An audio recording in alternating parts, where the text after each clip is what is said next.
Pleasure being with you.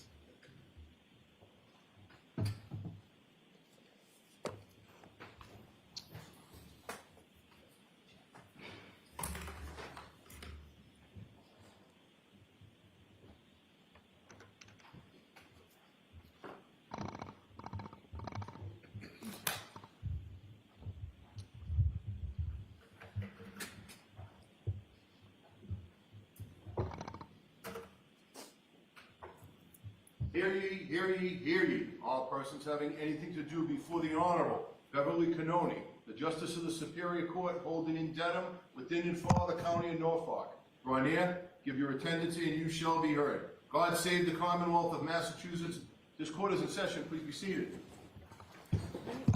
Good morning, council. Good morning, Ms. Reed. Good morning, jurors. So I have to ask you those same 3 questions. Were you all able to follow my instructions and refrain from discussing this case with anyone since we left yesterday? Yes. Everyone said yes or nodded affirmatively. Were you also able to follow my instructions and refrain from doing any independent research or investigation into this case? Yes. Everyone said yes and nodded affirmatively. Did anyone happen to see, hear, or read anything about this case since we left yesterday? No. Everyone said no or shook their heads. Thank you. May we have Mr. Burgess, please?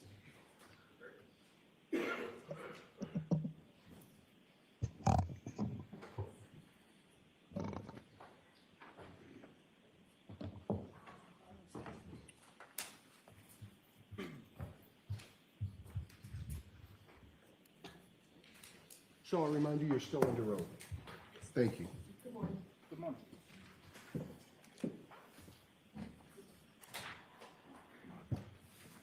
All right, Mr. Alessi, whenever you're ready. Thank you, Your Honor. Morning, Mr. Burgess. Morning. On your direct examination yesterday, your experience was brought up in questions, correct? Correct.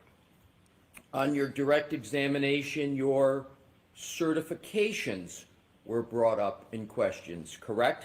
Incorrect.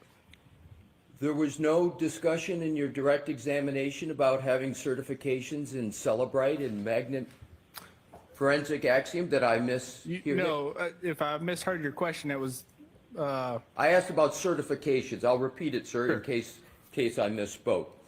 On your direct examination, your certifications were brought up in questions, correct? yes, correct. However, on your direct examination, no questions were asked of you at all about your supposed education, correct? Correct. And you did not bring up your educational background at all on Correct. direct examination, correct? Correct.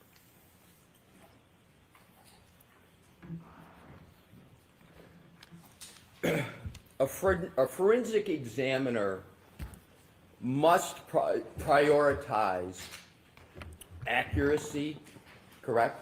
Correct. A forensic examiner must prioritize reliability, correct? Correct. Both are important. Correct. It's criminal proceeding we're in, correct? Correct. And therefore, accuracy and reliability are especially important in a criminal case as opposed to a civil case, correct? I think they would be equally important in both, but yes, But they're certainly important in a criminal case. correct. And accuracy and reliability are especially important when seconds and minutes matter, as they matter and as you testify to in this case, correct? Correct.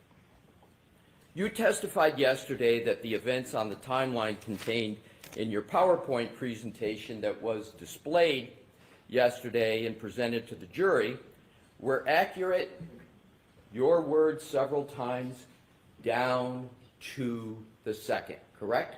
Correct. For the Lexus, yes. For the Lexus. Yes. You said they were accurate down to the second, correct? Correct. Let's take a look at your PowerPoint presentation that you discussed extensively before the jury yesterday. Mr. Wool, could we please bring up slide 32 of the presentation Mr. Burgess discussed with the jury yesterday? And Your Honor, with your permission to publish. Okay? Thank you. Mr. Burgess, pick your screen. Sure. Is this a true and accurate representation of your analysis of Miss Reed's Lexus vehicle traveling to 34 Fairview Road and the O'Keefe residence? Yes. According to your timeline, Miss Reed's vehicle powered on at 12:36 a.m. on January 30th, correct? Correct. Now, is your timeline on this slide accurate down to the second, as you stated in your direct examination yesterday? For the power on and off events, yes. Yes. Could we go to slide 33, please, Mr. Wool? And we're going to go through a handful of slides, Sure. Mr. Burgess, to just give you a heads up. Is this a true and accurate representation of your analysis of Ms. Reed leaving the O'Keefe's residence at 5:07 a.m.? Yes, it is.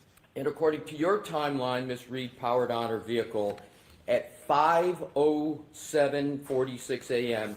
on January 30th, 2022, correct? Correct. Is the time on this slide accurate down to the second, as you stated in your direct examination yesterday? Yes, according to the Lexus, yes. If we could go, Mr. Woog, to slide 34, please. And these are all your slides, correct, sir? Correct, they You are. prepared them? Yes. Is slide 34 a true and accurate representation of your analysis of Ms. Reed traveling to the Dighton residence at 12:25:01 a.m.? I'm sorry, 12:25:01 p.m. 12:35:01, correct. I'm sorry, thank Yes. you, 12:35.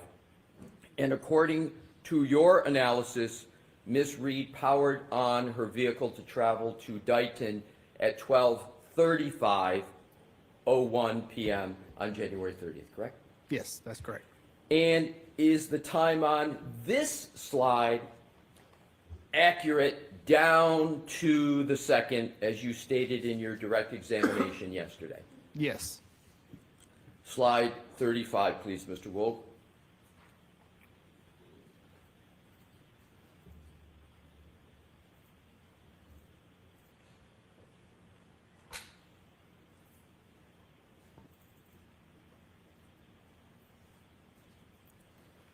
Is this a true and accurate representation of your analysis of Miss Reed's vehicle being towed by the Massachusetts police vendor from her parents' residence in Dighton? Yes, it is. And pursuant to your timeline that you created here, Miss Reed's vehicle was powered on at 4:11 p.m. on January 30th, 2022, and towed to the Canton Police Department, correct? Correct. Is your timeline on this slide accurate down to the second, as you stated in your direct examination yesterday? Yes, this timestamp is. Slide 36, please, Mr. Wood. Is slide 36 a true and accurate representation of your analysis of Miss Reed's vehicle arriving at the Canton Police Department? Yes, it is. And pursuant to the timeline you created, Miss Reed's vehicle powered off at 5:36:42 p.m. on January 30th, 2022, correct? Objection. Objection. I'll have this. Okay. Is your analysis down to, is your analysis on slide 36 accurate down to the second, as you stated in your direct examination yesterday? Yes, according to the Lexus, yes. According to the Lexus. Yes. In point of fact, Mr. Burgess, none of the 5 timelines that we just reviewed from your presentation are accurate at all and certainly not down to the second. Am I right or am I wrong? You are wrong. Are you aware, and if we could go back to the first slide, which is slide 32, and we'll look at each of them quickly. Sure. Are you aware that all of the relevant events in the timeline you described in your presentation in these slides actually occurred on January 29th, 2022, not January 30th, 2022? Do you know that?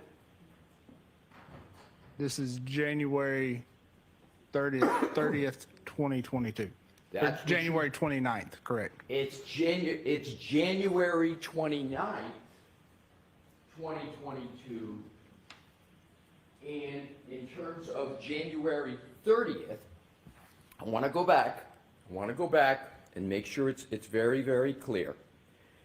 In your presentation, they actually occurred on January 29th, 2022, correct?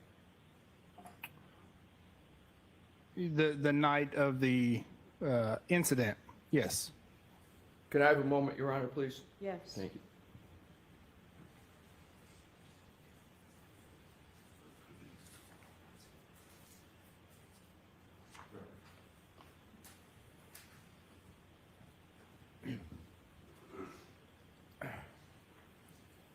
Mr. Burgess, once that timeline crosses into midnight, it's January 30th, not January 29th, correct?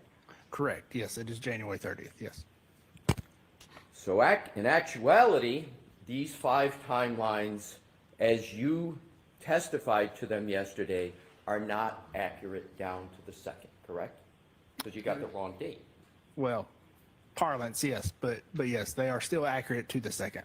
But the date, these 5 timelines, let's pursue this. These 5 timelines are exactly 24 hours off from the time where the event actually occurred, correct? No, so these events occurred on January 30th. If I misspoke and said the 29th, yes. Okay. You understand my point? Yes, I do.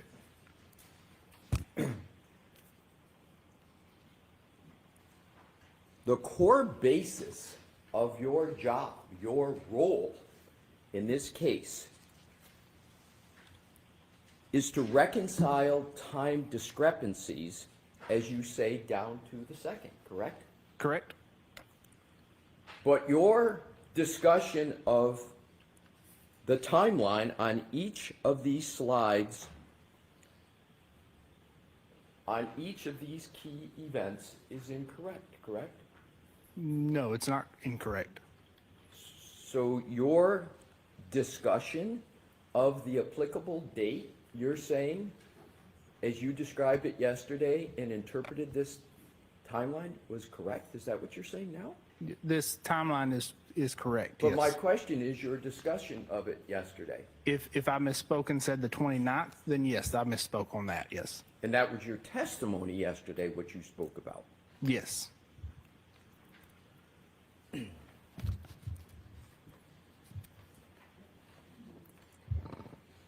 Let's turn to a different topic. Lights up, if we could, and thank you for taking that down, Mr. Wolf.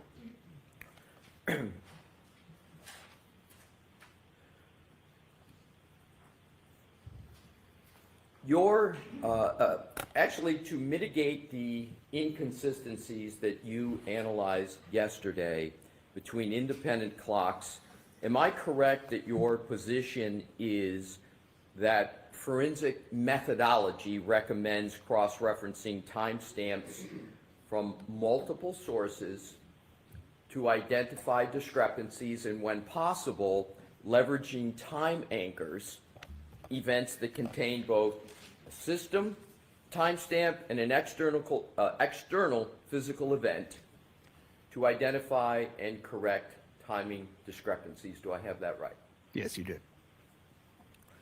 Yesterday, we talked about the scientific method. You recall that, sir? I do. And how it's designed to prevent bias from infecting the analysis. You recall that as well? Yes, I do. And yesterday, you agreed that experts should never selectively gather and interpret evidence to confirm a pre-existing belief while neglecting evidence that contradicts those beliefs, correct? Correct. And doing that is called confirmation bias, which you said you understood yesterday, right? That is correct. That would be improper to do that, correct? Yes. It would raise the specter, if not the reality, of unreliability if that occurred, correct? It could, yes. And it could also lead into errors in forensic analyses, correct? Correct. Let's take a look at your January 30th report, sir. Okay. And this is your first report, your second report being the May 8th report. In your January 30th report, you did not issue any opinion or conclusion with regard to the timing of what you call the tech stream event 1162-2 in your January 30th report, did you? No, I did not.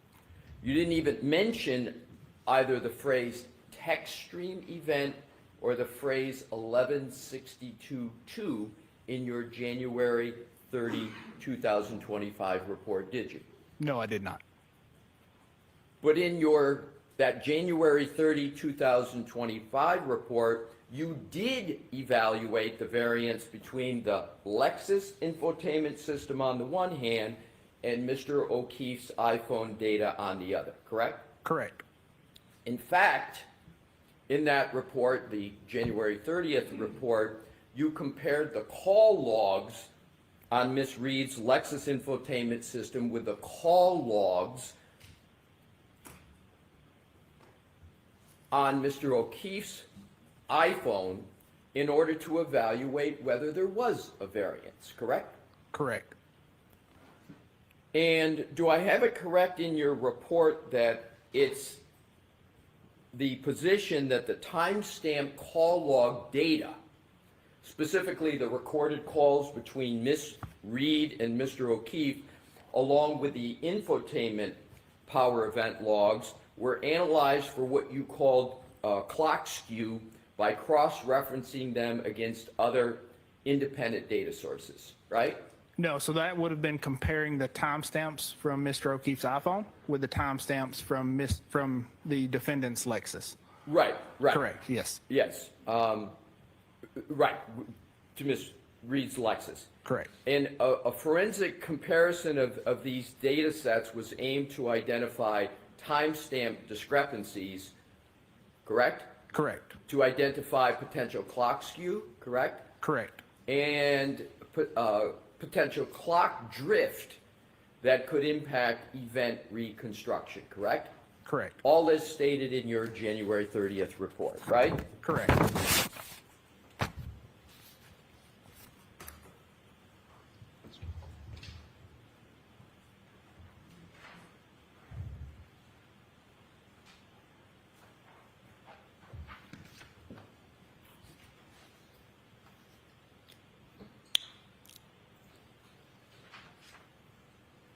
Right, Ms. Moment.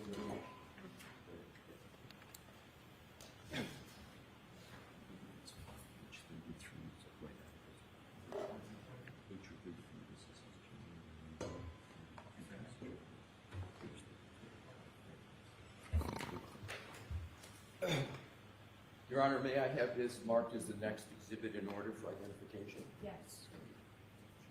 Sure.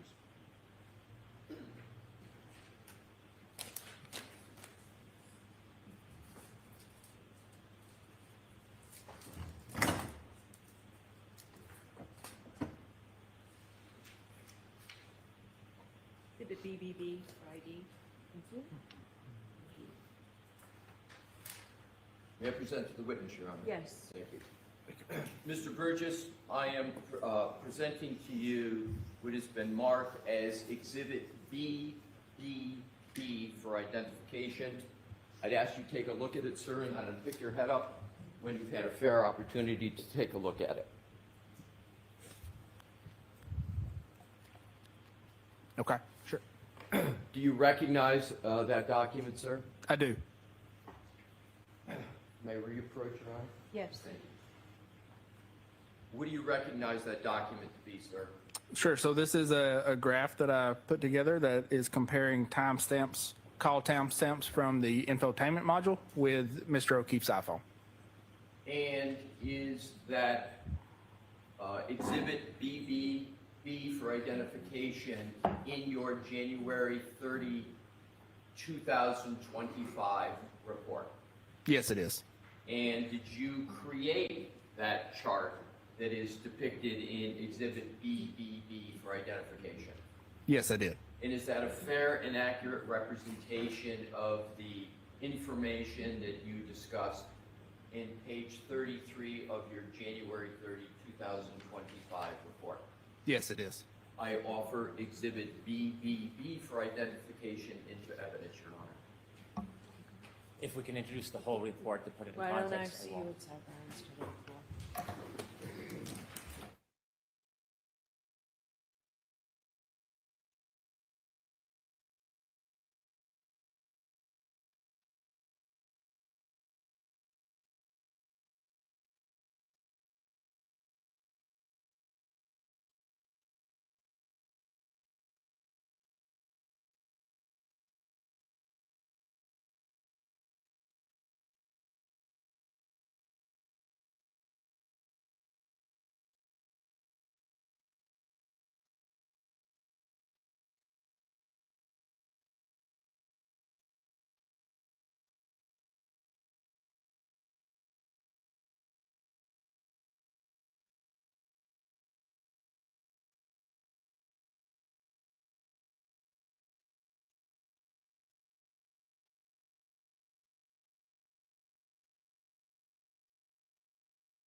May I continue, Your Honor? Yes. Thank you. Your Honor, at this time, I offer Exhibit BBB into evidence. Okay. Exhibit 189. Thank you.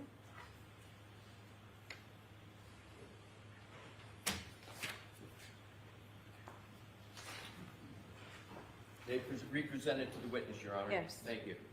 Mr. Burgess, I am represented to you what is now Exhibit 189 in evidence.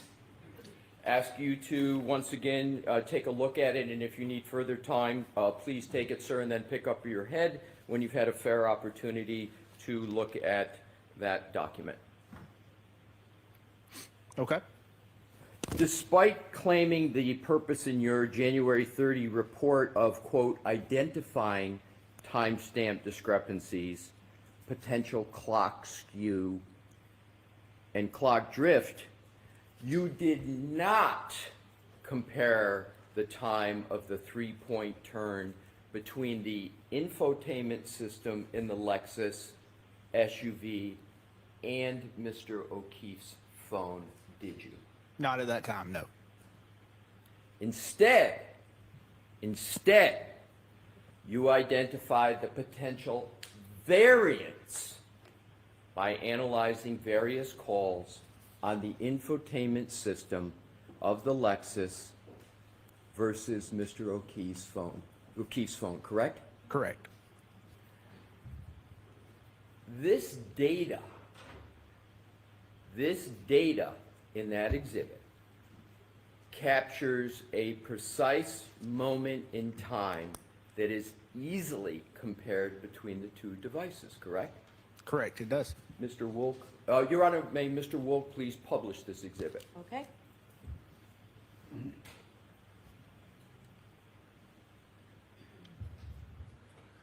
So this data, just to reestablish, captures a precise moment in time that's easily compared between the two devices, correct? Correct. Now, according to your own table, there are potential offsets of, reading in the far right-hand column, 2 seconds,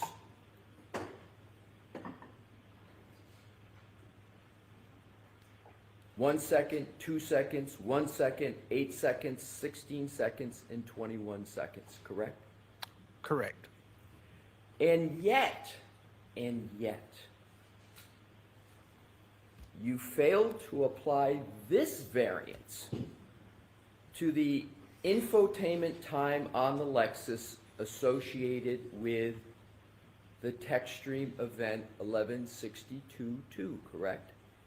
Correct. May I explain? I will proceed along. I'm sure if Mr. Brennan has questions and wants you to explain, he may choose to do that. This is simple arithmetic, is it not? It's either an addition or a subtraction, the offset, correct? Correct.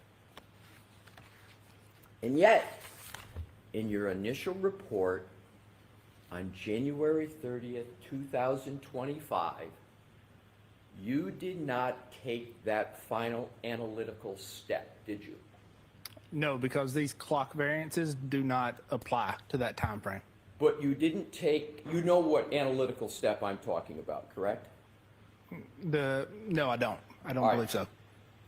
We'll come back to it. I want to go focus on your opinion. What you did do, as I understand it, in your January 30th report. So, in your opinion, we can leave that up for a moment, please, because I want to see if we need to show the contrast. With your Honor's permission, can we leave it up just a little bit longer? Yes. Thank you. In opinion number 5, and please feel free to look at your January 30th report, Sure. you indicated only this.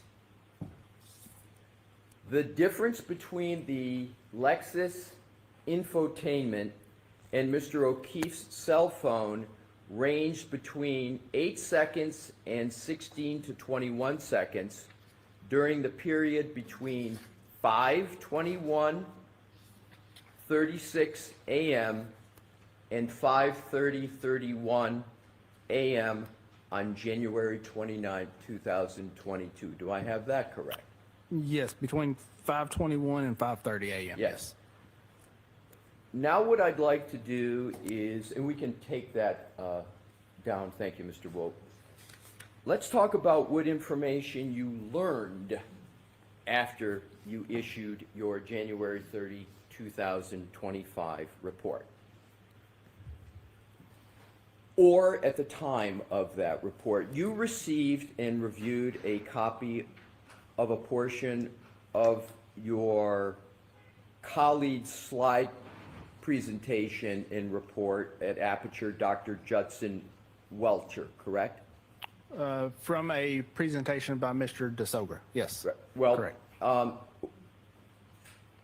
I understand you want to add Mr. DeSogra. My question is, Sustained. okay, yes, Your Honor, thank you.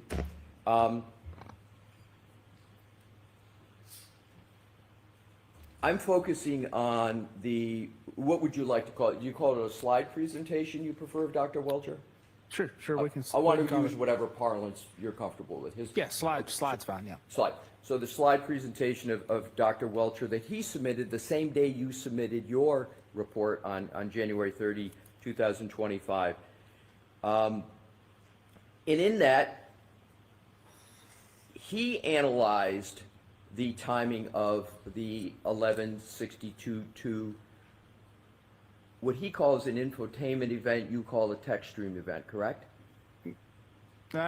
Well, could I see the slide we're talking about to clarify? Absolutely, absolutely. Could we publish what is in evidence of what is 188? Okay, And I'm also, sir, at your request, may I approach, please? yes. At your request, I want to give you Sure. that, you know, if we had 188, we'll just give them the actual marked exhibit. You know what we'll do? We'll use the slide. If you need an exhibit, we'll pull the exhibit and move it along. Please publish, Mr. Woke.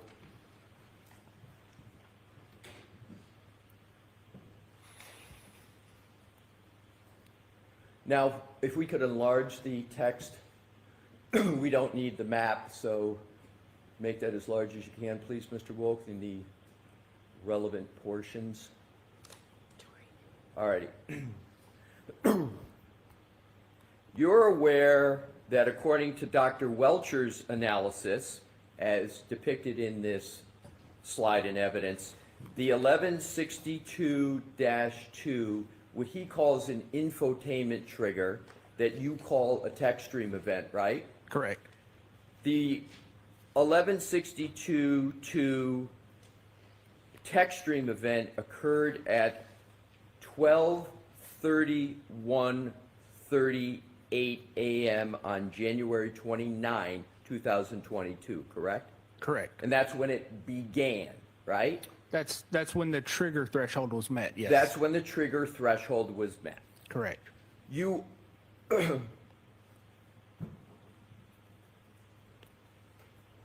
we can take that down now, Mr. Woke.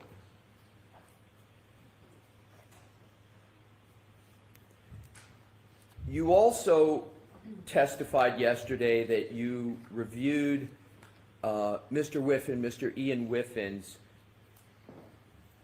January report, which established a timeline of the last interactive events on Mr. O'Keefe's phone, correct?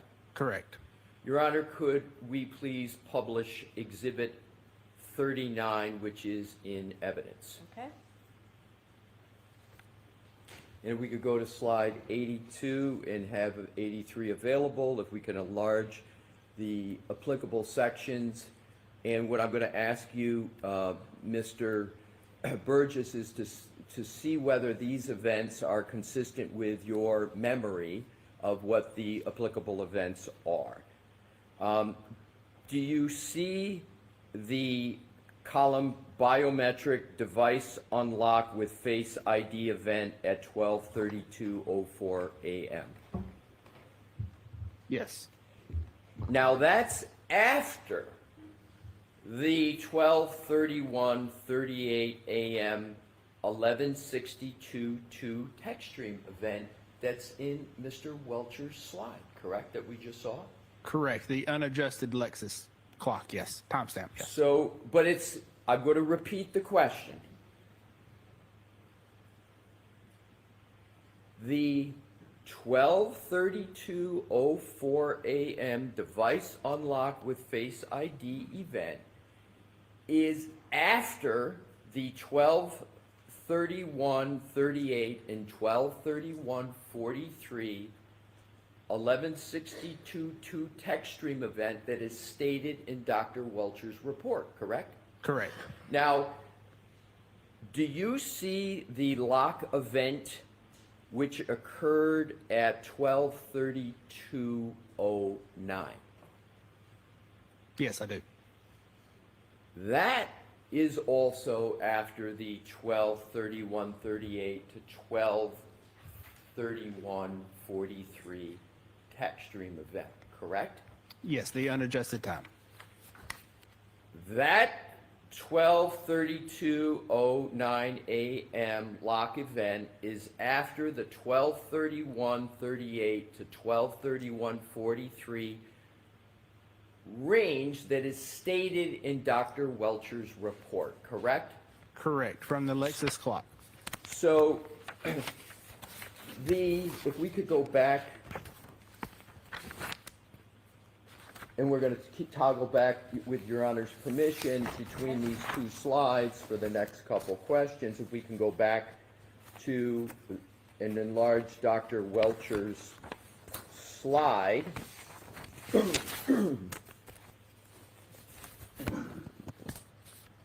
That 12:31:38 to 12:31:43 time period is what your colleague, the licensed engineer, Dr. Welcher, chose and his slide analysis as the last user interaction, according to him, on John O'Keefe's phone, correct? That's what he chose. Yes, the 12:32:09, yes. Now, if we could go back to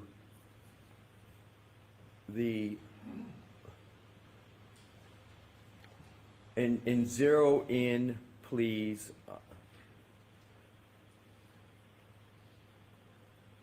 Now, but even Mr. Whiffen's report establishes additional activity on Mr. O'Keefe's phone after the event chosen by Dr. Welcher, correct? Correct. And, in fact, Mr. Whiffen identifies a, quote, lock event that occurred 26 seconds after the 11:62:02 text stream event identified by Dr. Welcher at 12:31:38 to 12:31:43, correct? Correct, using the unadjusted clock. Does Dr. Welcher at all use the words unadjusted clock in his slide, sir?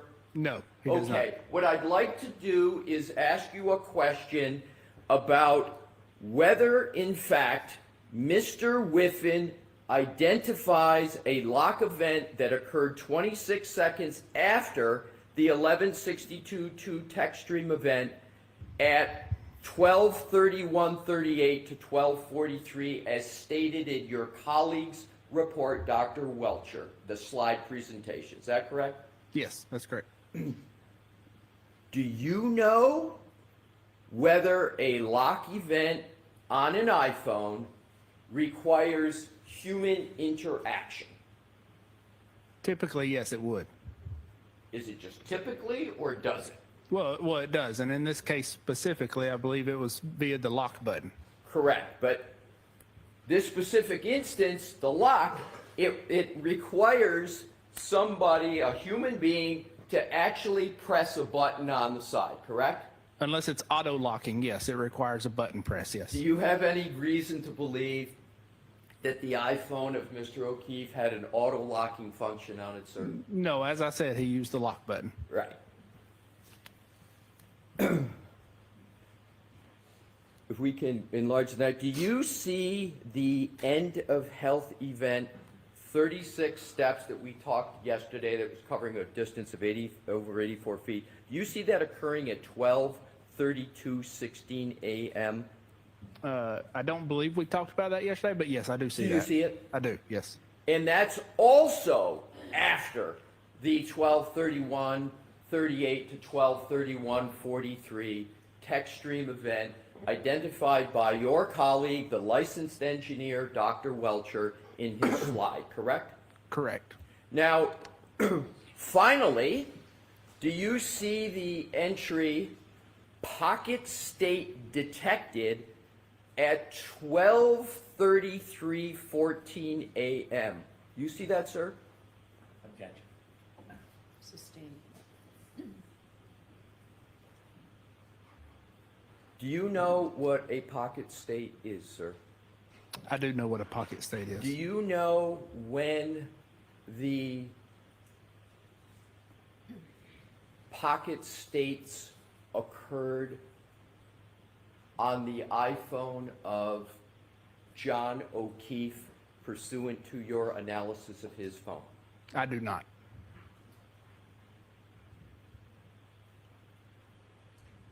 You didn't analyze pocket state detections on Mr. O'Keefe's phone?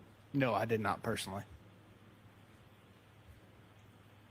Do you believe pocket state detected data?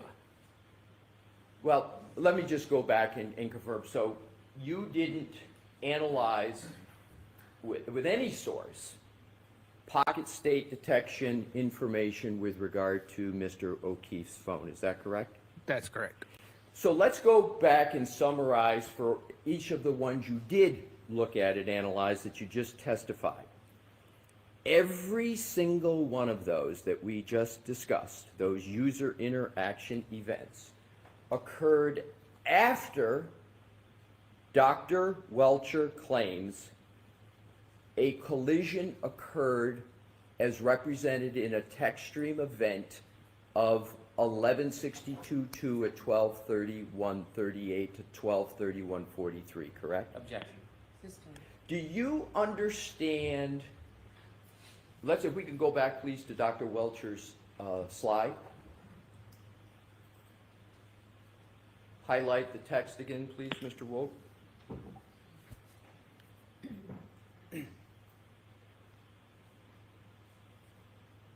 Do you understand that Dr. Welcher is correlating the infotainment trigger 11:62:2 with an alleged collision? Do you understand that? Objection.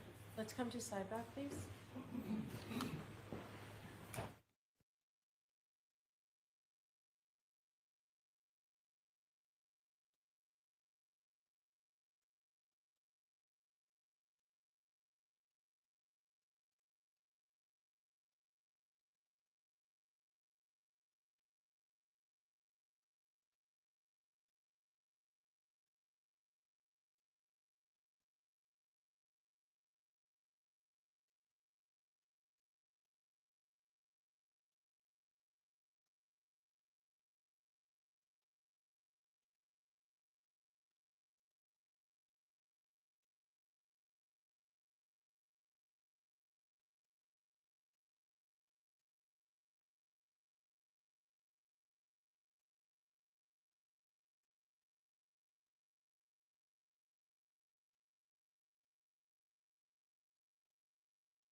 can put it back up.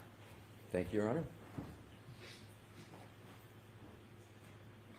If we could go now, Mr. Woke, back to the slide from Dr. Welcher's slide presentation. And if you could re-enlarge the applicable section that we've had up before. Thanks for your patience, Sure. Mr. Burgess.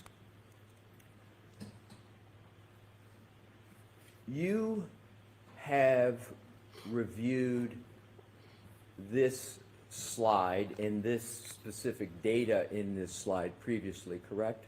Correct. And I just want to, Mr. Wolk, just go back to the slide so we're clear on what this is. So this slide here is what you're speaking about, right? Correct. And you've reviewed this slide prior to your testimony in this court, correct? Correct.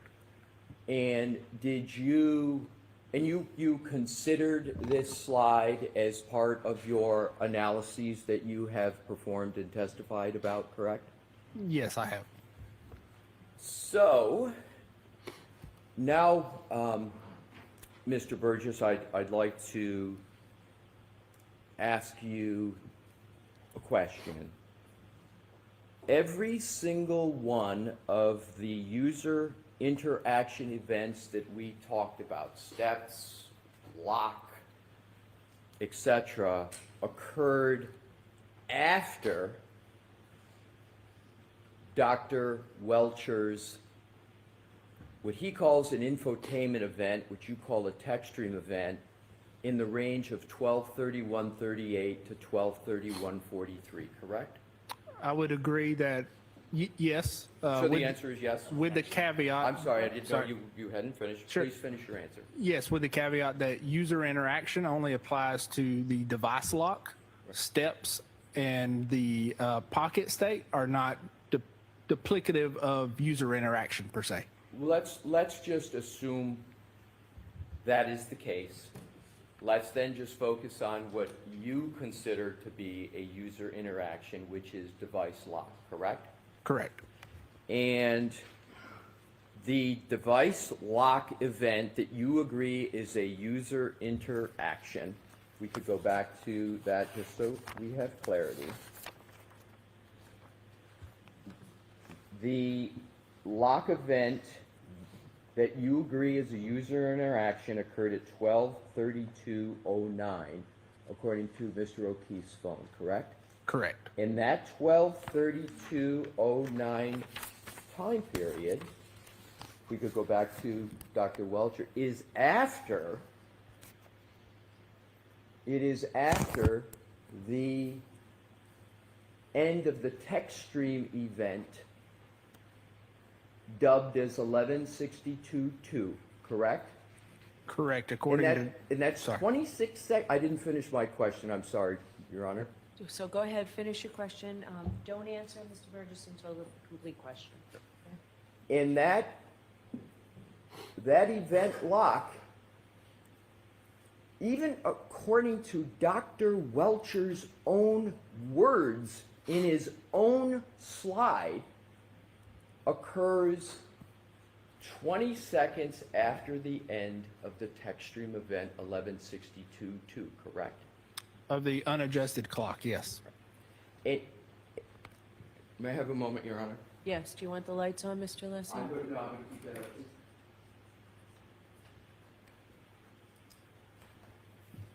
And so to repeat to alter it, hopefully make it a little clearer. Sure. So according to Dr. Welcher, the licensed engineers, your colleague at Aperture, his slide that he has here, the last O'Keefe cell phone event, the lock, occurred within approximately 26 seconds after the end of the text stream event dubbed 11:62:2. That's what's stated there, correct? Correct. According to the unadjusted clock. You keep adding according to the unadjusted clock, but do the words according to the unadjusted clock appear anywhere in that slide, sir? No, they do not. we can take that down and, with the court's permission, turn the lights back on, please. Yesterday, you stated that you reviewed a presentation by another expert, Mr. DeSogra, who reviewed the findings of your January 30th report. Do you recall that, sir? Yes, I do. In fact, in your May 8, 2025 report, your second report, your first being the January 30th report, you only cite 2 new sources of data that you reviewed before making your conclusions, correct? Correct.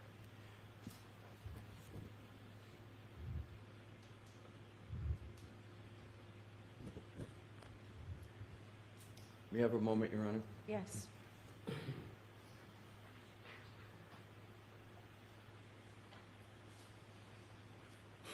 May I approach, Your Honor? Yes.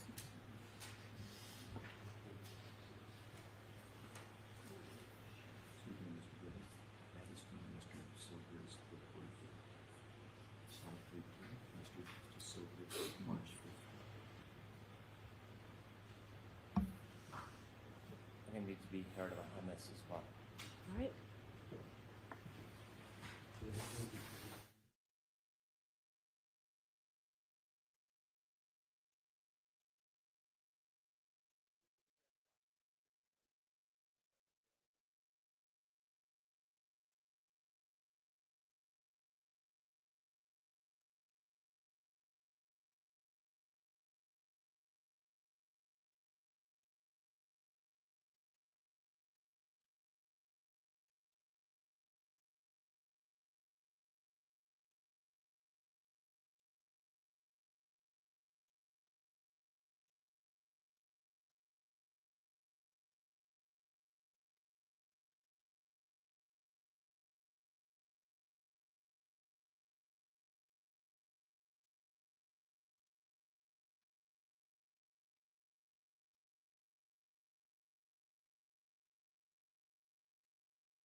May I proceed, Your Honor, and approach the witness? Yes. Thank you. Sure. I'm going to present to you two documents, each of which is marked for identification. The first is Exhibit CCC for identification. That is one slide out of what is marked as Exhibit DDD for identification. And Exhibit CCC is one page out of Exhibit DDD for identification. And I'd ask you, sir, to take a look at those documents and reference either one. And please let me know, sir, when you've had a fair opportunity to review those documents so I can proceed with questions about them. Sure.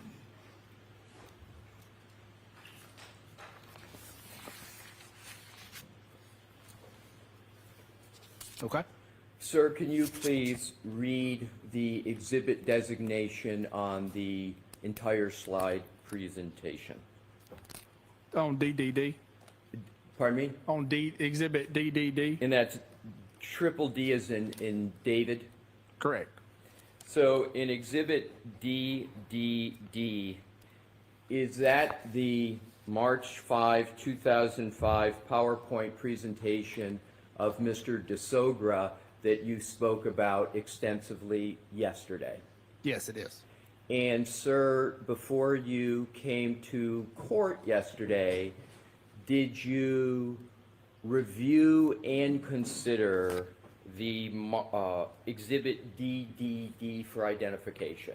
Yes, I did. And as a matter of fact, you spent considerable time with regard to exhibit DDD before you came to court yesterday. Correct. And in addition, isn't it the case that your testimony yesterday is that exhibit DDD, the March 5, 2025 slide presentation of Mr. DeSogra, was part of the reason why you created your May 8th, 2025 report, correct? Correct. May I approach, Your Honor? Yes.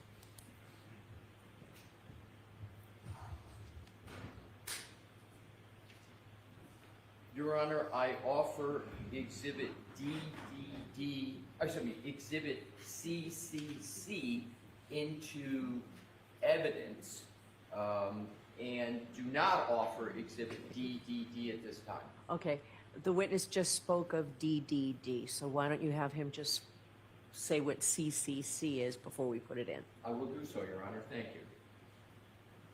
Mr. Burgess, is exhibit CCC a slide page out of exhibit DDD? Yes, it is. Okay, now it'll, Thank you for that, Your Honor. I now offer exhibit CCC for identification into evidence. yes. Thank you. And I also hand back to Madam Court Reporter exhibit DDD for identification. Exhibit 190.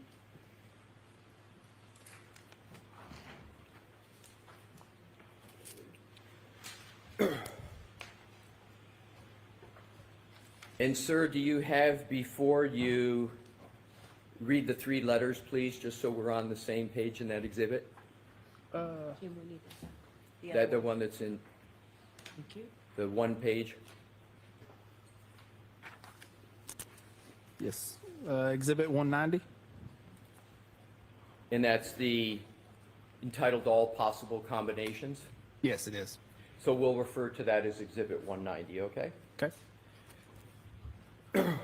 Have you had a fair opportunity to refresh yourself on that one-page chart? Yes, I have. Your Honor, may I please publish exhibit 190? Yes. And if we could enlarge it without, I think, Mr. Wolk, we can obscure for the moment the all positive on the right and come back to that as needed.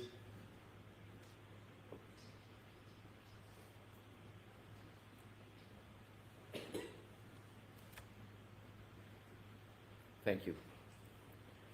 Now, Mr. DeSogra, who is an expert for the defense, took the data points you evaluated in your January 30, 2025 report and simply performed the last step in your analysis that I was referring to in previous slides, correct? Correct. For a lot of data points that do not apply for the time of the accident. I understand you may have a view as to whether they apply or not. I'm just trying to understand what Objection. you understood he did. Again, I'll repeat. Yep, yes, so Your Honor. we'll strike the comment part and just a I'll question, repeat and please. just go to the question.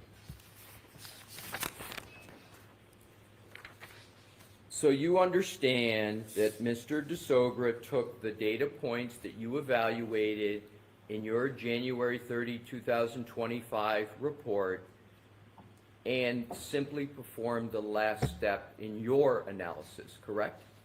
In my report, in addition to Dr. Welcher's. Right. In addition to that. Correct. Now, what I want to do is just elucidate the columns and their meaning. So, the column on the right equals the number of seconds, and it's the far right, the number of seconds between the end of the 11:62:2 text stream event that in the slide of Dr. Welcher is ending at 12:31:43 and the lock event on Mr. O'Keefe's phone that's occurred at 12:32:09, correct? Correct. And that's your understanding of that column as well. Correct.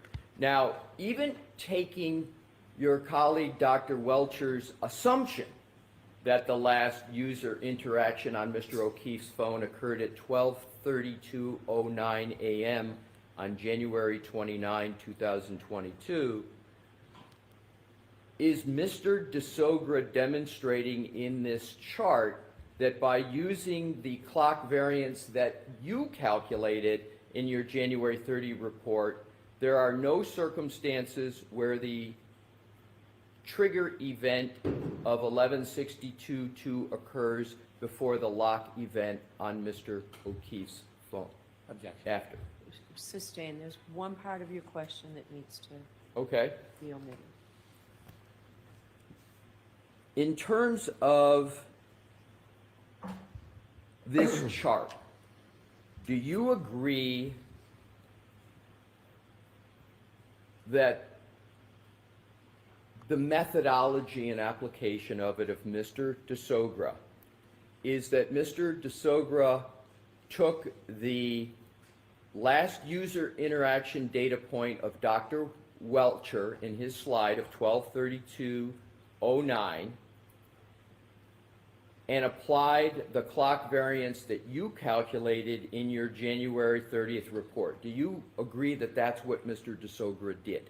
No, I do not. What do you believe Mr. DeSogra did here? Well, so the math is correct. So when he's trying to adjust clock variances between the two devices, that math is correct, but he's applying incorrect adjustments. I understand, but what I'm trying to get at is just what you understood Mr. DeSogra did in this chart. Correct. I did understand, yes, what he Okay. was trying to do. And so, do you agree, based upon what Mr. DeSogra did as represented in this chart, there are no circumstances where the 11:62:2 text stream event occurs? Well, let me have you describe what you believe Mr. DeSogra is doing with regard to comparing, based upon this chart, the 11:62:2 text stream event of Dr. Welcher with the lock event on Mr. O'Keefe's phone. Sure. So he's trying to adjust the clock from the Lexus to the Mr. O'Keefe's iPhone clock. but he does that inaccurately. Well, I understand you have I understand your comment, but my question, sir, is this. What do you understand Mr. DeSogra is doing with regard to this chart? Do you understand what he is doing in this chart? Correct. I'd just like you to state what it is you understand he is doing. Sure. So he's trying to adjust timestamps. He's trying to adjust timestamps. In adjusting timestamps, do you agree that Mr. DeSogra makes the point with this chart that there are no circumstances where the 1162 trigger occurs before the lock event on John O'Keefe's phone? Sustained. All right. Can I have a moment, Your Honor? Sure. Thank you.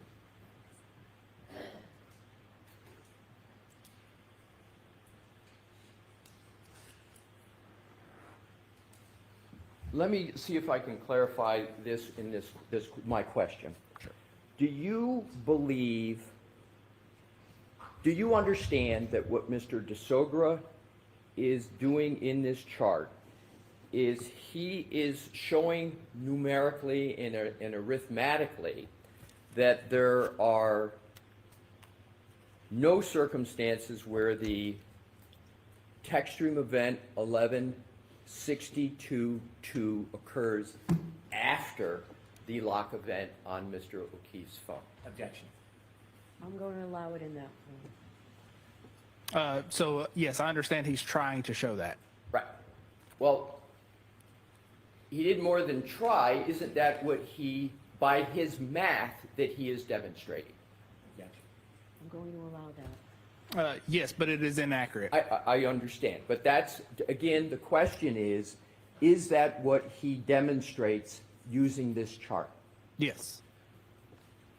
And what he demonstrates is that, Mr. DeSogra demonstrates that there are no circumstances where the 1162.2 trigger event occurs after the lock event on Mr. O'Keefe's phone, correct? Yes, inaccurately. So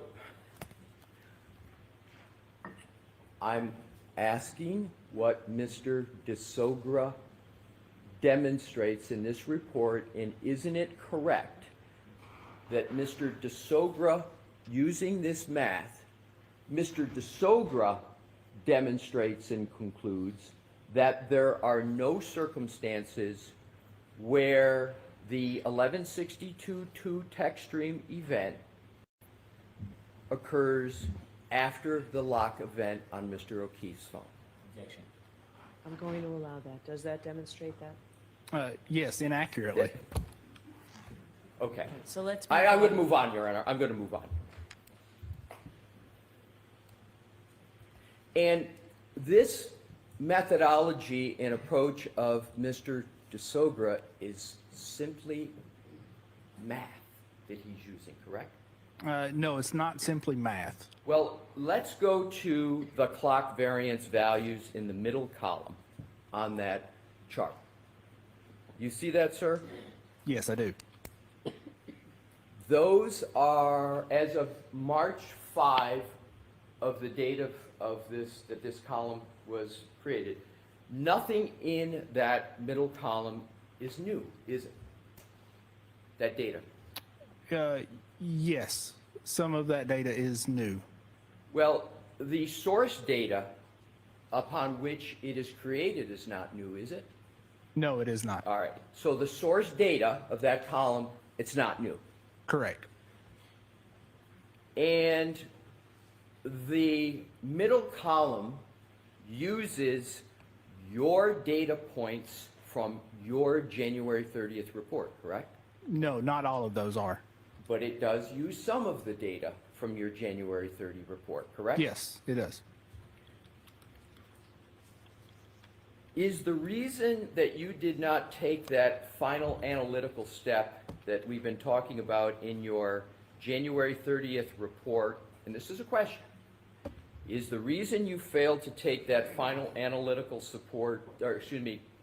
final analytic step we've been talking about in your January 30 report was because you knew if you did that, that if you calculated the actual time of the 1162.2 text stream event based upon your own methodological analysis of the clock skew, there would always be continued interaction on Mr. O'Keefe's phone after the text stream event. No. So you deny that? Yes.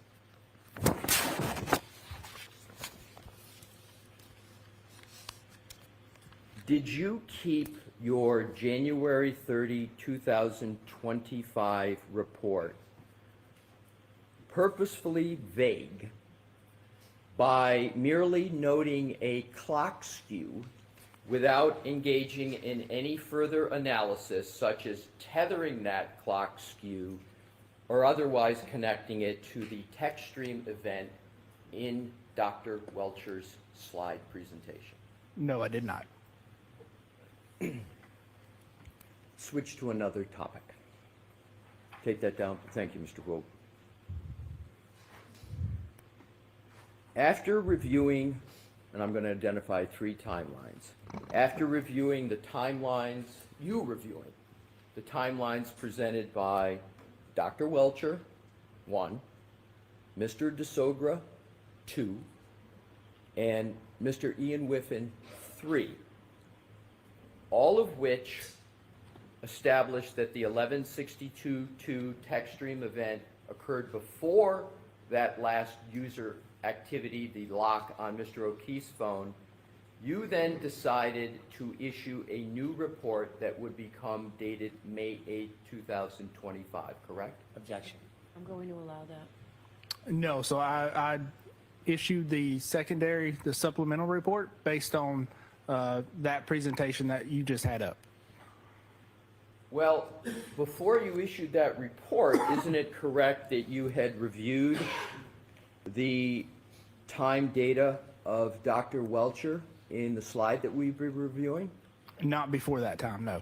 You had not looked at Dr. Welcher's slide with a text stream event 1162.2 and a time for that before issuing your May 8th report? No, yes, before my, sorry, misheard you, yes. That's my question. Yes. So let me just ask it through a question. Sure. So it is correct that before you issued your May 8th, 2025 report, that you had reviewed that slide of your colleague Dr. Welcher on 1162.2 that establishes the text stream event as 12:31:38 to 12:31:43, correct? Correct. You reviewed it before your May 8th report. Yes. You yes. also reviewed before your May 8th report the slide presentation of Mr. DeSogra, correct? Yes, I did. And before you issued your May 8th, 2025 report, you also had reviewed the January 2025 report of Mr. Whiffen, correct? Correct. Each one of and all of those 3 established that the 1162.2 text stream event occurred before the last user activity on Mr. O'Keefe's phone, correct? Objection. I'm going to allow it if that's what, let's see what the answer is. Using either unadjusted timestamps or inaccurately adjusted timestamps, yes. Let me ask my question again, and if it's not clear, please let me know. Sure. After reviewing what we've discussed, prepared by Dr. Welcher, Mr. DeSogra, and Ian Whiffen, each and all of which established that the 1162.2 text stream event occurred before the last user activity on Mr. O'Keefe's phone, you then decided to issue a new report that would become dated May 8th, 2025. Is that statement I just made correct? Yes, that is correct. Now let's take a look at your May 8th, 2025 report.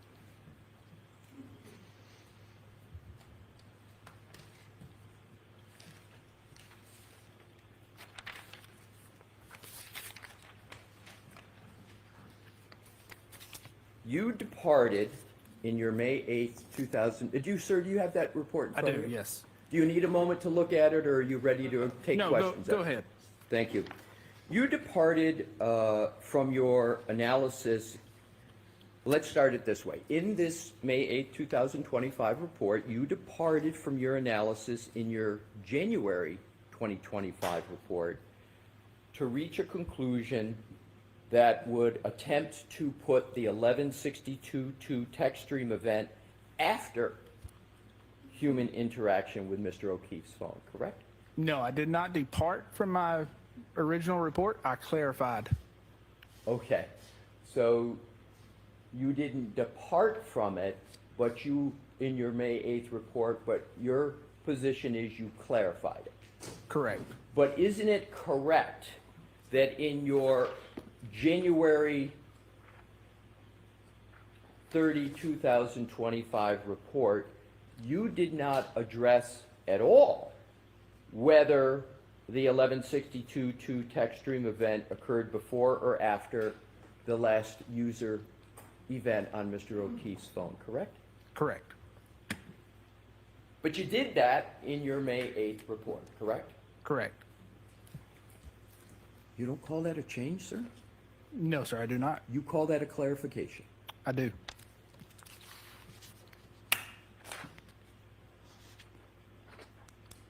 In your January 2025 report, you compared call log entries between the infotainment system on the Lexus and Mr. O'Keefe's iPhone to determine a potential variance, correct?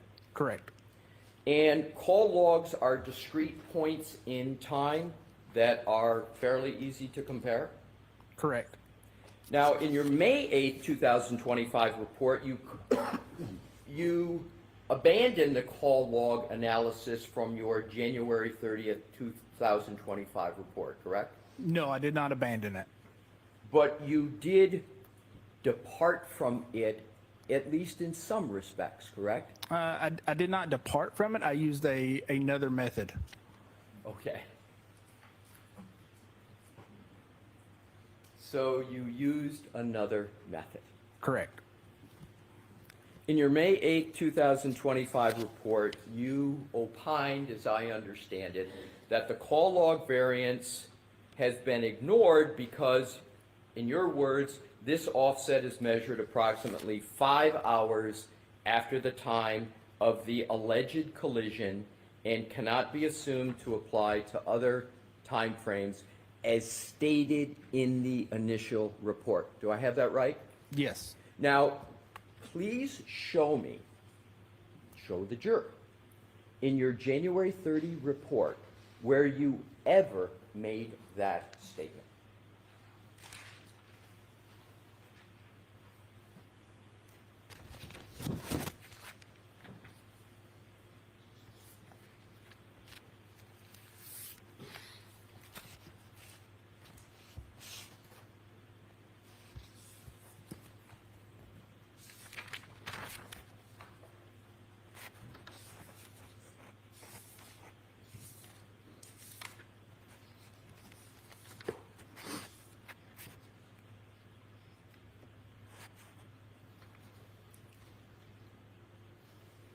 Sure. So that would, it's not worded exactly like that, but that would be in conclusion 5.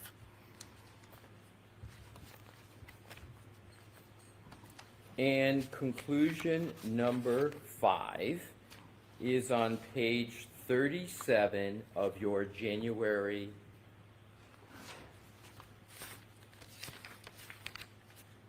30, 2025 report, correct? Correct.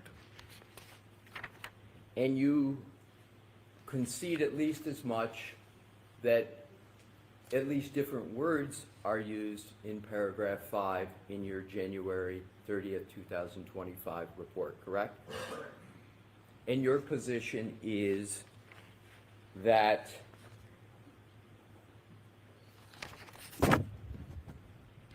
it's the same statement as in your May 8th, 2025 report? Because that's my question. That is correct. In your May 8, 2025 report, instead of applying the offsets from the call logs, which discrete points in time that are fairly easy to compare, as you stated just moments ago, you decided to use, in your words, quote, approximate time of the three-point turn as your anchor between the two devices. Do I have that right? Yes, you do.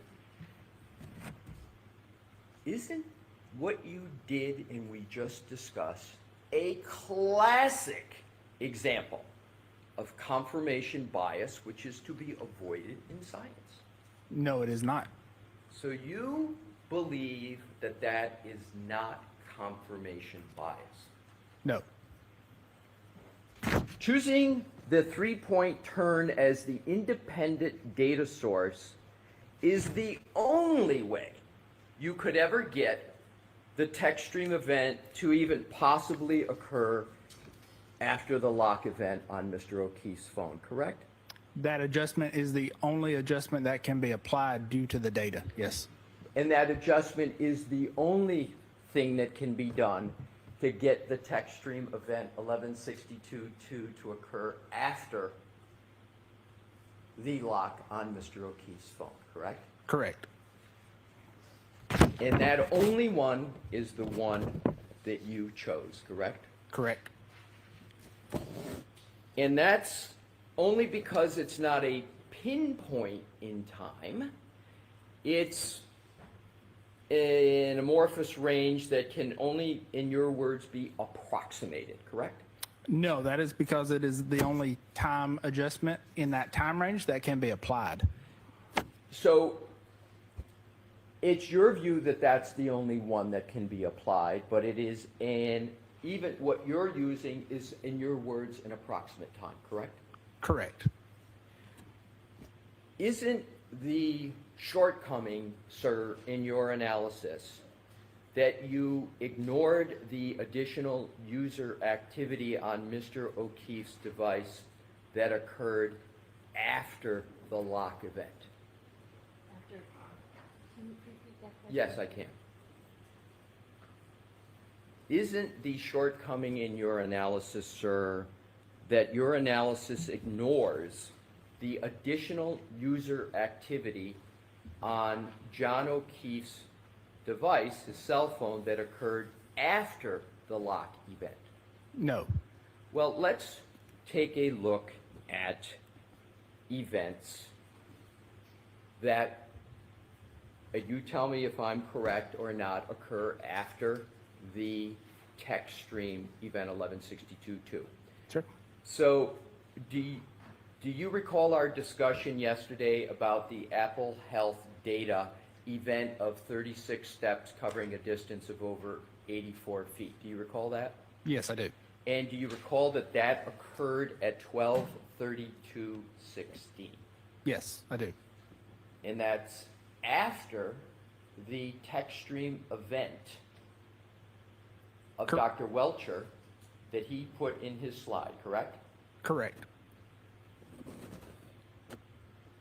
Do you also recall a Doppler pocket state detection at 12:33:14? Do you recall that? Yes, I do. And that is almost an entire minute after the 1162.2 text stream event that is identified by your colleague, the licensed engineer, Dr. Welcher, in his slide presentation, correct? Correct. And neither one of those are user interaction. I understand your, well, but let's just take one of them. Sure. And that is the Apple Health data event of 36 steps covering a distance of 84 feet at 12:32:16. Would you agree that those steps covering that distance is human activity at least? Would you agree that's human activity? Yes. Thank you.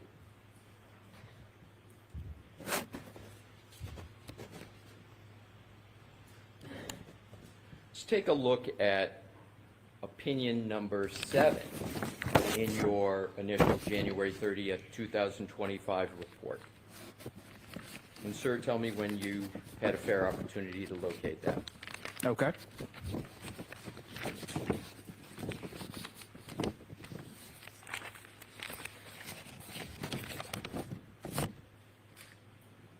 You concluded to a reasonable degree of scientific certainty that, quote,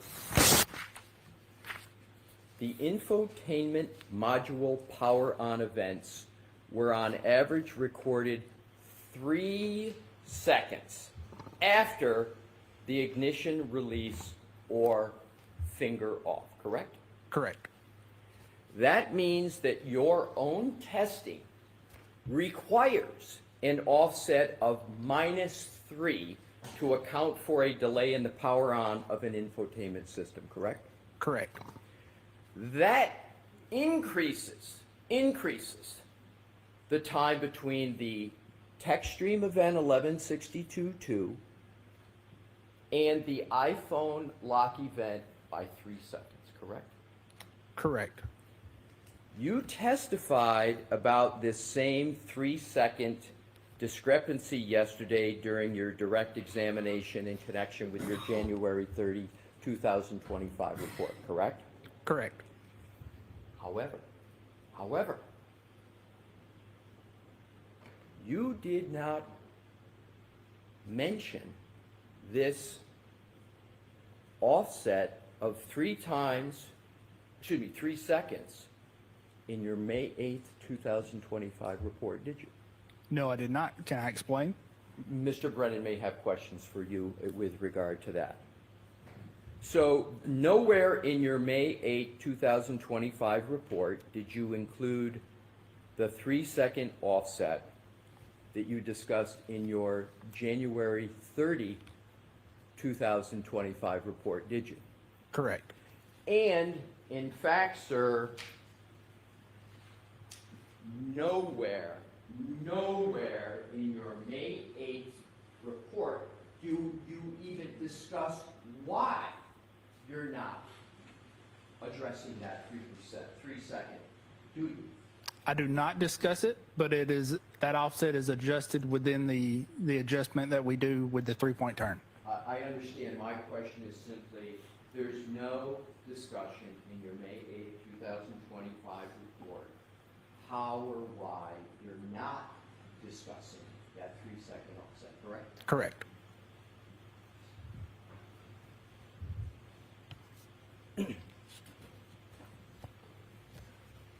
I've got a next section, Your Honor, if you would like me to move into it. So why don't we keep going? Okay. Sir, a text stream data event like 1162.2 does not, well, let me back up this way. You testified on direct that you're involved in accident reconstruction. That's part of the work that you do, sir? No, that is not part of the work that I do. Well, let me clarify then. Do you at all understand whether there's an issue as to whether a collision actually occurred in this case? Do you understand if that's an issue? Objection. Sustained. Sir, do you have any understanding about what Dr. Welcher in his slide presentation was addressing in context with this case? Do you understand it? Objection. I'll allow a yes or no on No, I do not. So you have no idea what your colleague, Dr. Welcher, who's working on the same case, was addressing in his slide presentation? Generally, yes, but I cannot speak to it. What do you generally understand? Objection. that. Sustained. What understanding do you have after reading Dr. Welcher's slide presentation? Objection. Sustained. Ask it different. Do Sustained. you have any understanding? Can we approach, Your Honor? Sure.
May I proceed, Your Honor? Yes. Thank you.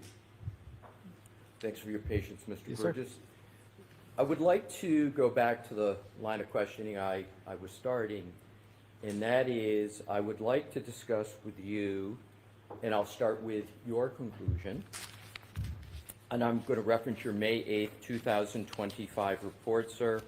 If you could turn to the conclusion section of your report, which is on page 7. And I'm going to start with, and I may just end with, we'll see conclusion number 1. Please take a fair opportunity to read that. Pick your head up when you have concluded that fair reading.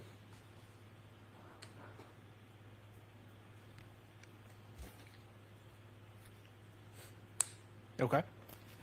Now, that paragraph 1 states, under conclusions, you say the following can be stated to a reasonable degree of scientific certainty. 1, as noted in my initial report, the only call logs that can be used to compare and synchronize the clocks between Ms. Reed's Lexus and Mr. O'Keefe's iPhone are those occurring between 5:21 a.m. and 5:30 a.m., which occur approximately 5 hours after the collision. You see that, sir? I do, yes.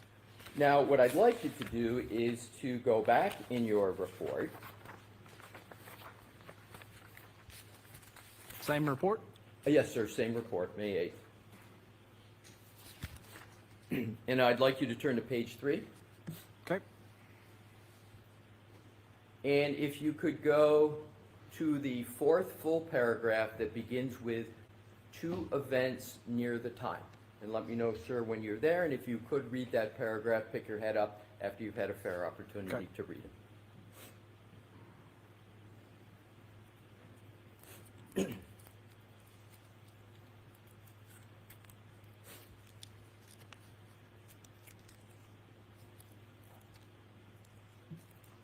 Okay. Thank you. Now, you state 2 events near the time of the collision were recorded by the Lexus system as identified by Dr. Welcher and referenced by Mr. DeSogra. The first event, labeled Techstream Event 1162-1, is associated with a 3-point turn on Cedar Crest Road.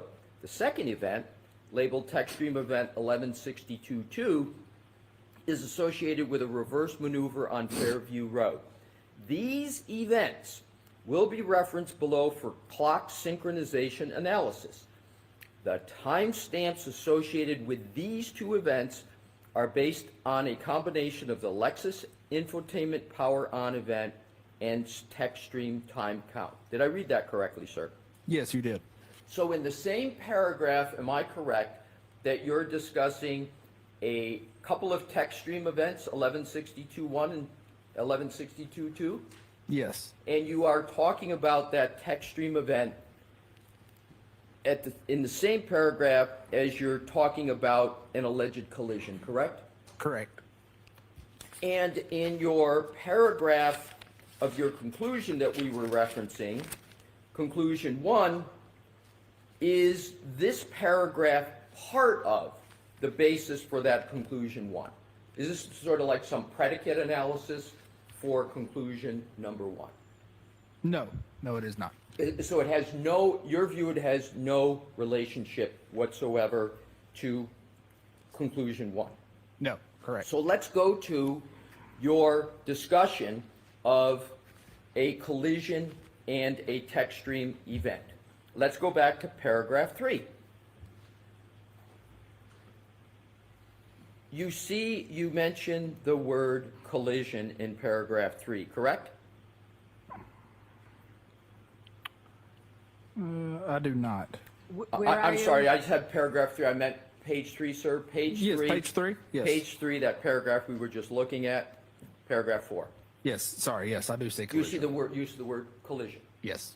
And again, that term is used in the same paragraph as you're identifying Techstream events 1162-1 and 1162-2, correct? Correct.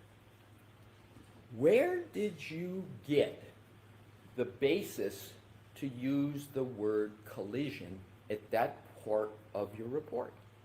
That would have been from crash reports, And whose crash reports? the Massachusetts State Police. So you used Massachusetts State Police reports to discuss allegations of a crash, collision.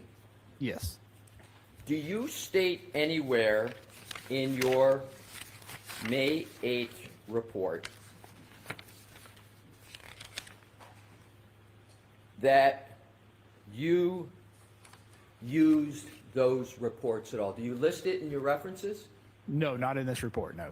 And as a matter of fact, this is the first time, right this previous moment, that you are mentioning those reports at all, correct? No, those were mentioned in my initial report. But I'm talking about your May 8th report. Yes, sorry, yes. Okay. Your statements, and I want to clarify this because this is the ultimate topic I want to go to.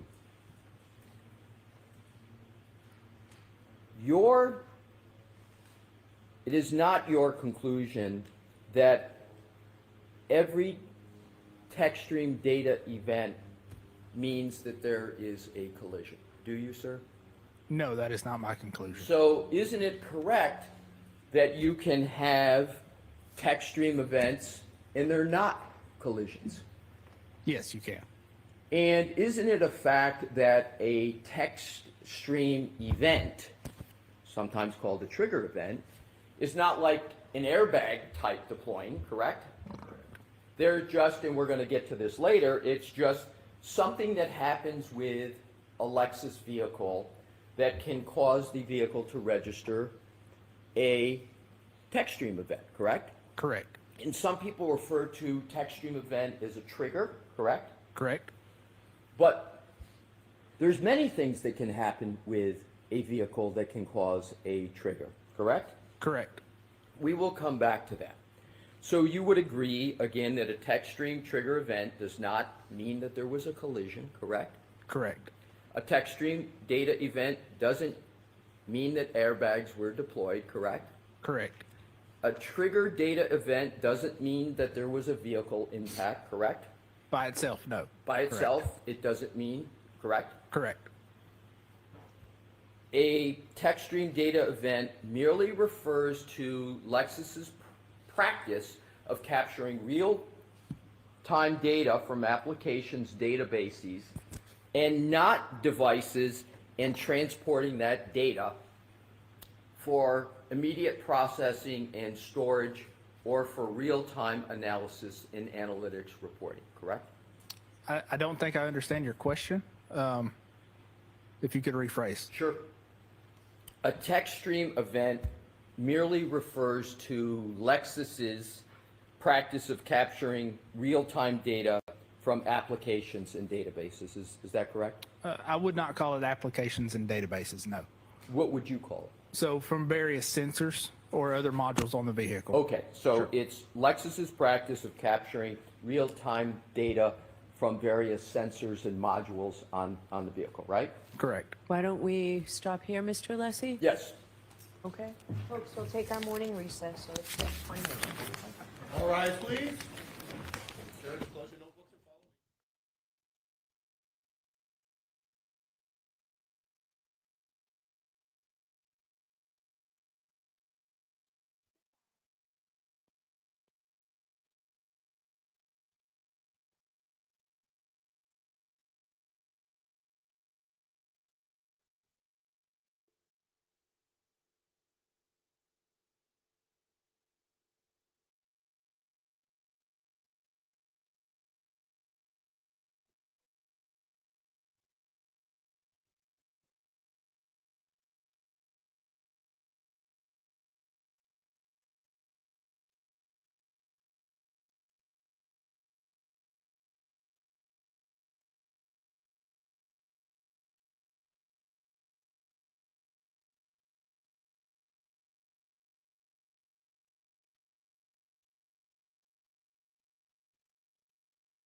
session. You may be seated.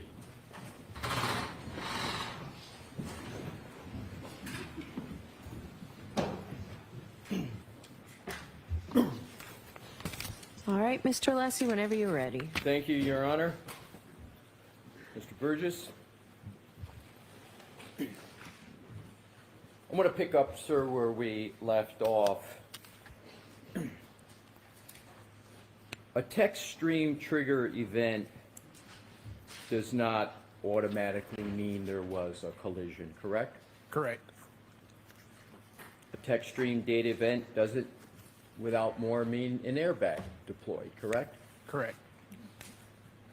A trigger data event doesn't mean without more that there was a vehicle impact, correct? Correct. A text stream event merely refers to Lexus's practice of capturing real-time data from applications in databases, correct? Sensors and other modules. That's are right, available. you Correct. said that earlier, sir. Sensors and modules.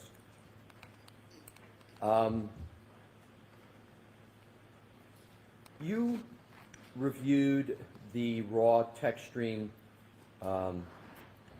trigger events on Miss Reed's vehicle, correct? No, I did not. Oh, you did not? No.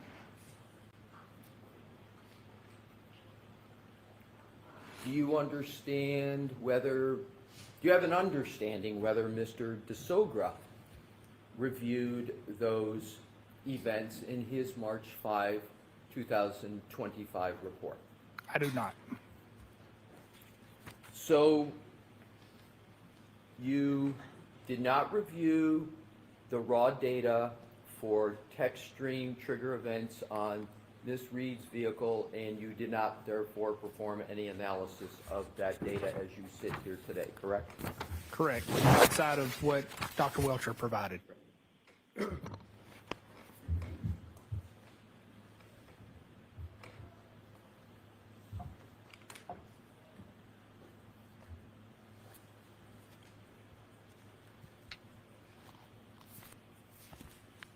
Are you aware that there were approximately 30 text stream trigger events in an 8-month period on Ms. Reed's vehicle? No, I'm not. Assume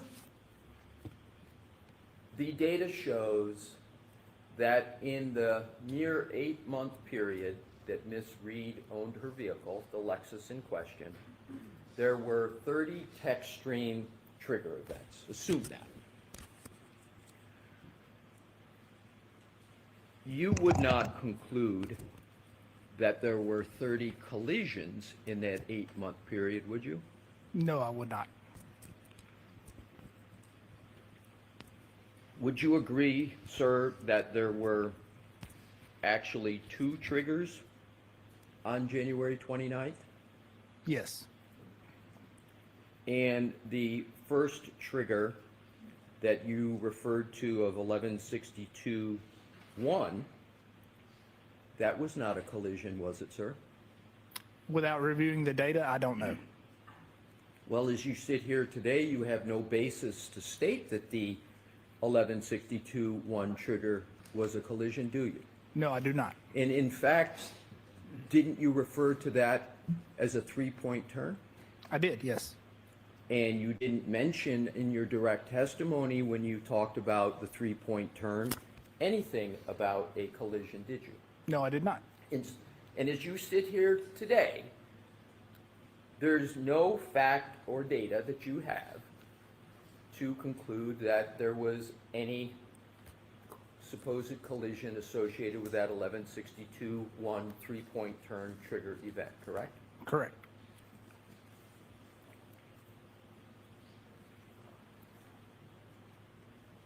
A trigger event can occur on a Lexus vehicle by a whole host of possibilities, correct?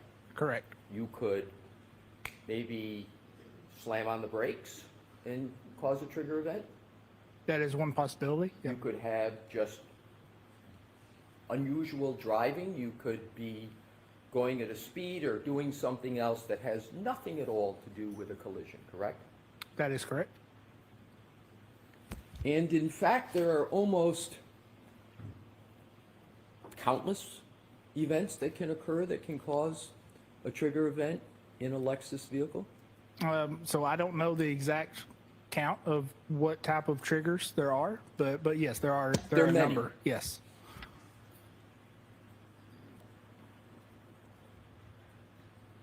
So back to the 1162-1 three-point turn trigger event. On your direct examination, you just referred to event surrounding that as a three-point turn, correct? Correct.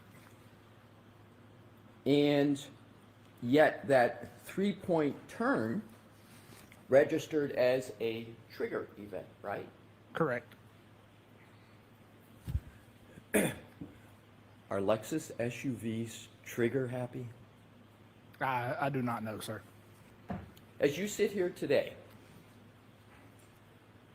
none of the information in that black box that you referred to on your direct testimony indicates that there was a collision on January 29th, does it? Not by itself. no. Not by itself. Correct. And it doesn't occur, that none of the information in that black box indicates that there was a collision on any day without more, correct? Correct. I'd like to now turn to a different topic, sir. In your direct examination, you referenced a Ms. Maggie Gaffney. Do you recall that? Yes, I do. And wasn't part of your reference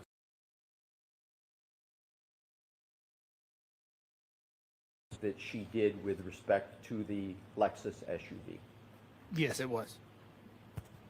And, for instance, you criticized her for failing to extract the micro SD card from the circuit board during the initial chip-off, right?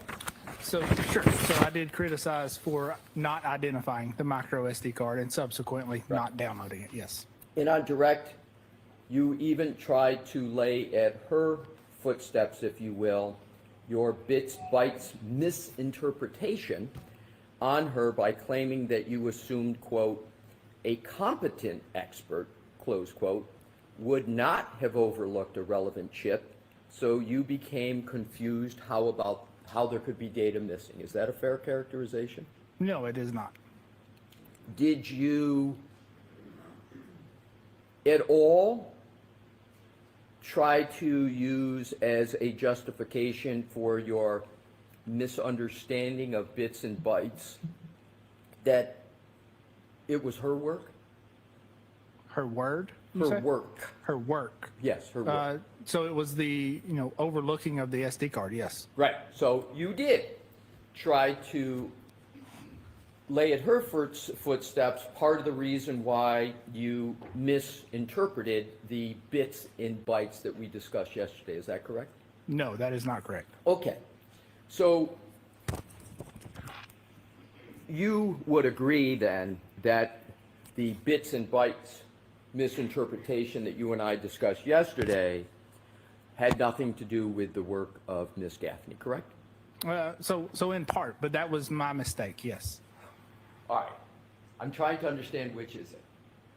Is it Ms. Gaffney's work had some part in your misinterpretation of bits and bytes, or her work had no part in your misinterpretation of bits and bytes? Some part.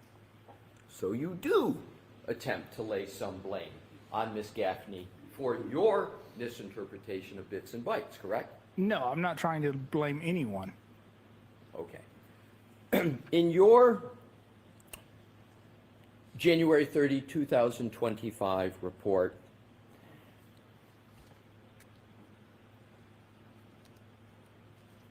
are you consistent with your criticism of Ms. Gaffney? As I recall, yeah, I believe so. Yes.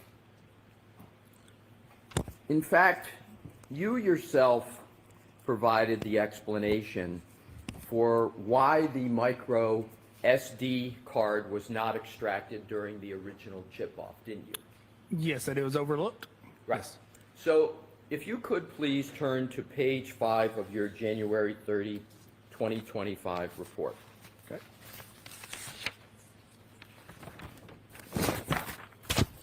And sir, when you get there, if you could let me know, and I will then proceed with questions. Okay. So you do attribute to Ms. Gaffney in your report some responsibility for this micro SD card not being extracted during the original chip-off. Is that correct? Yes. So let's go to page 5 of your report, sir.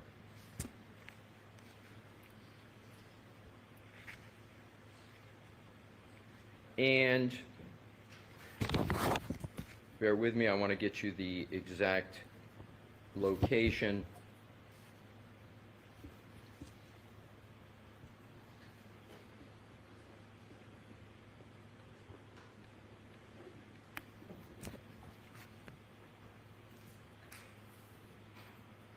I don't have it exactly, but I want to quote it.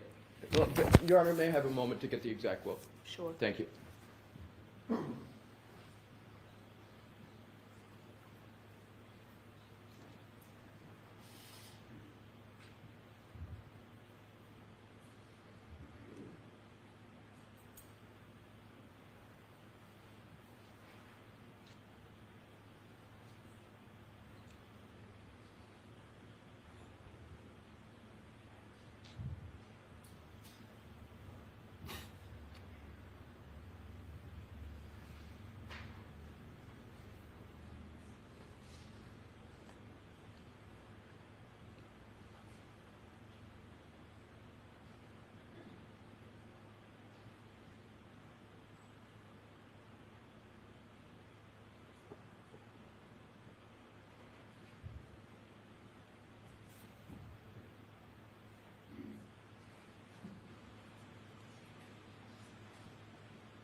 Thank you for that, Your Honor. I now have it.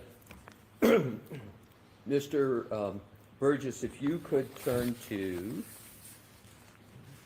page 5, as I was referencing, and go to the third full paragraph. If you could look about 2/3 of the way down the far right, you see the word where it starts with "at." It's the paragraph beginning "when examining vehicle Yes, systems." I You see do. that, Yes, sir? I see it. And do you see the "at" that is at the very far right of that paragraph? Yes.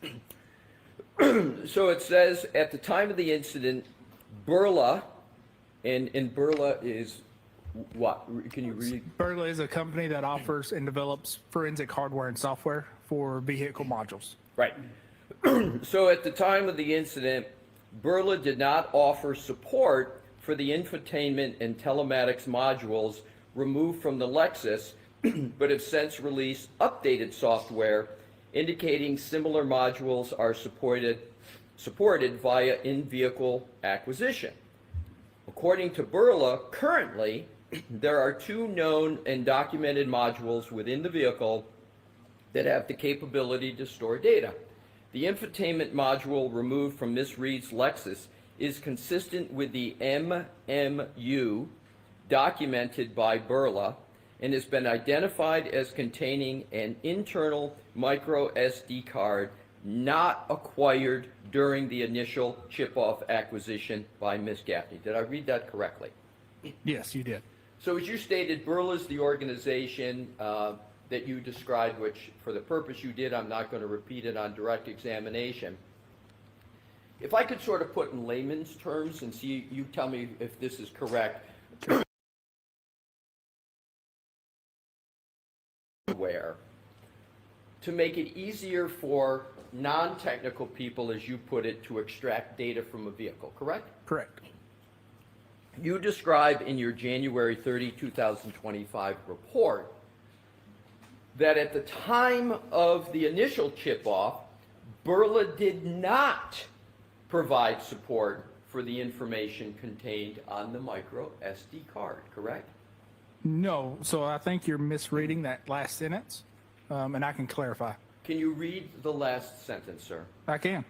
So the infotainment module removed from Ms. Reed's Lexus is consistent with the MMU documented by Burla and has been identified as containing an internal micro SD card not acquired during the initial chip-off acquisition by Ms. Gaffney.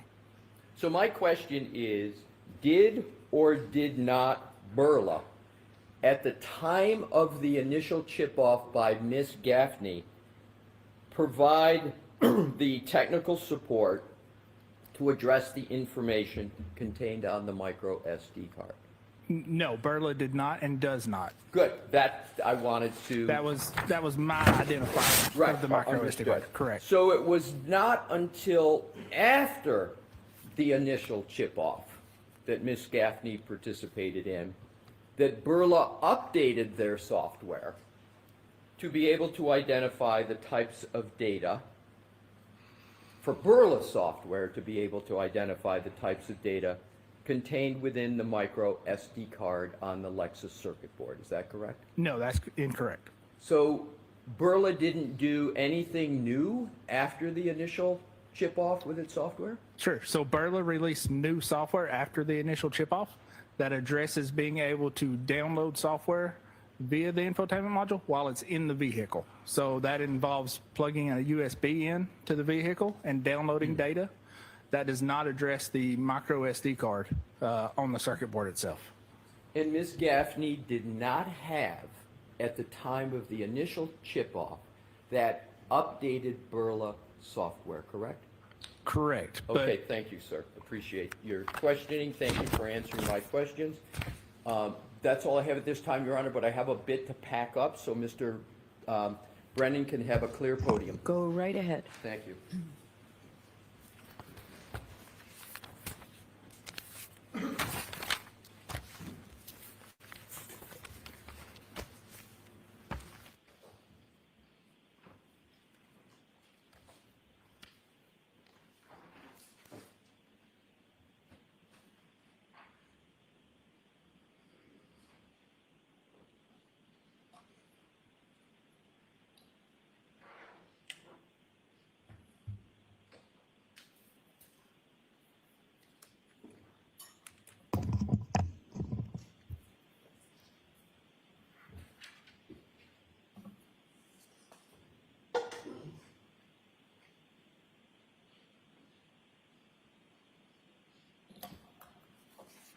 Thank you for that opportunity, Your Honor.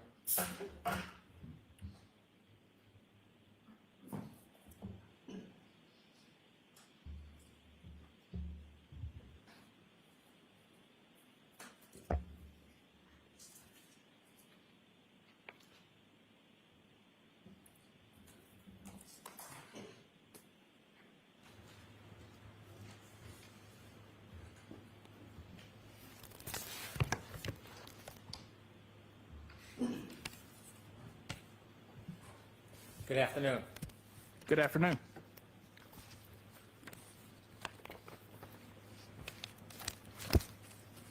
Do you know what a sequestration order is? Yes, I do. And what is it? So it would be an order to not view any testimony of a trial, is my general understanding. Does that mean that you can't watch any of it on television? Correct. Do you understand whether or not you can speak to attorneys about testimony? Is that precluded as well? I'm not aware either way. Has anybody ever spoken to you about any testimony about that occurred in this trial before you testified?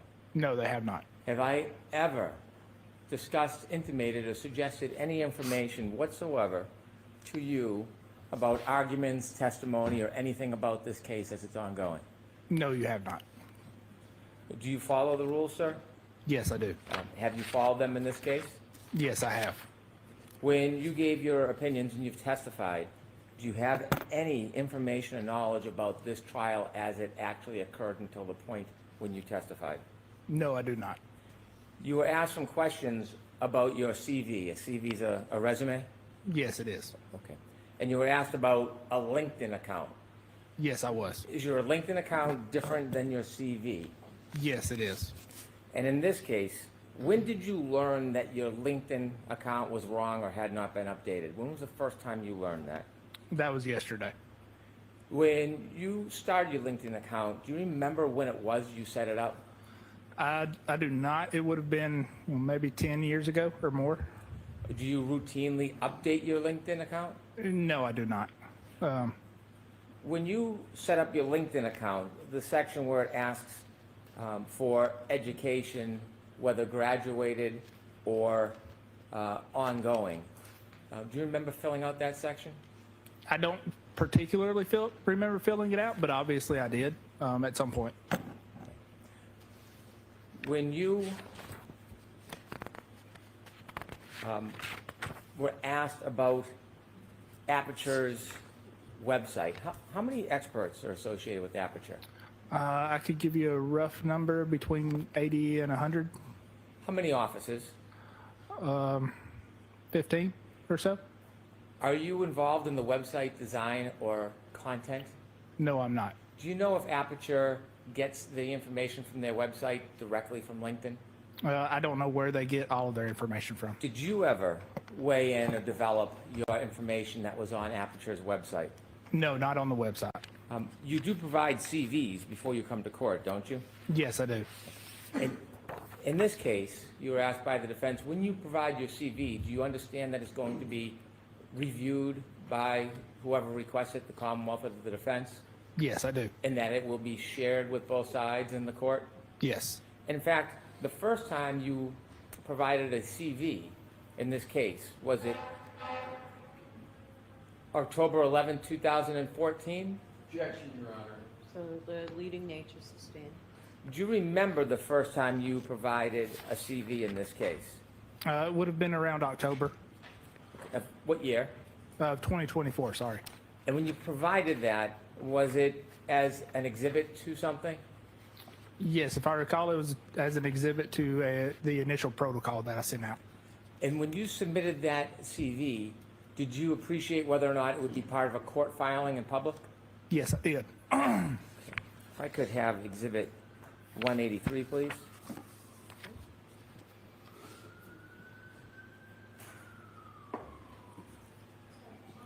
(183).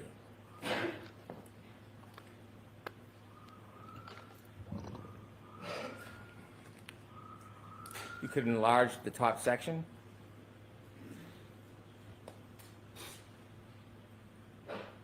Right there is good.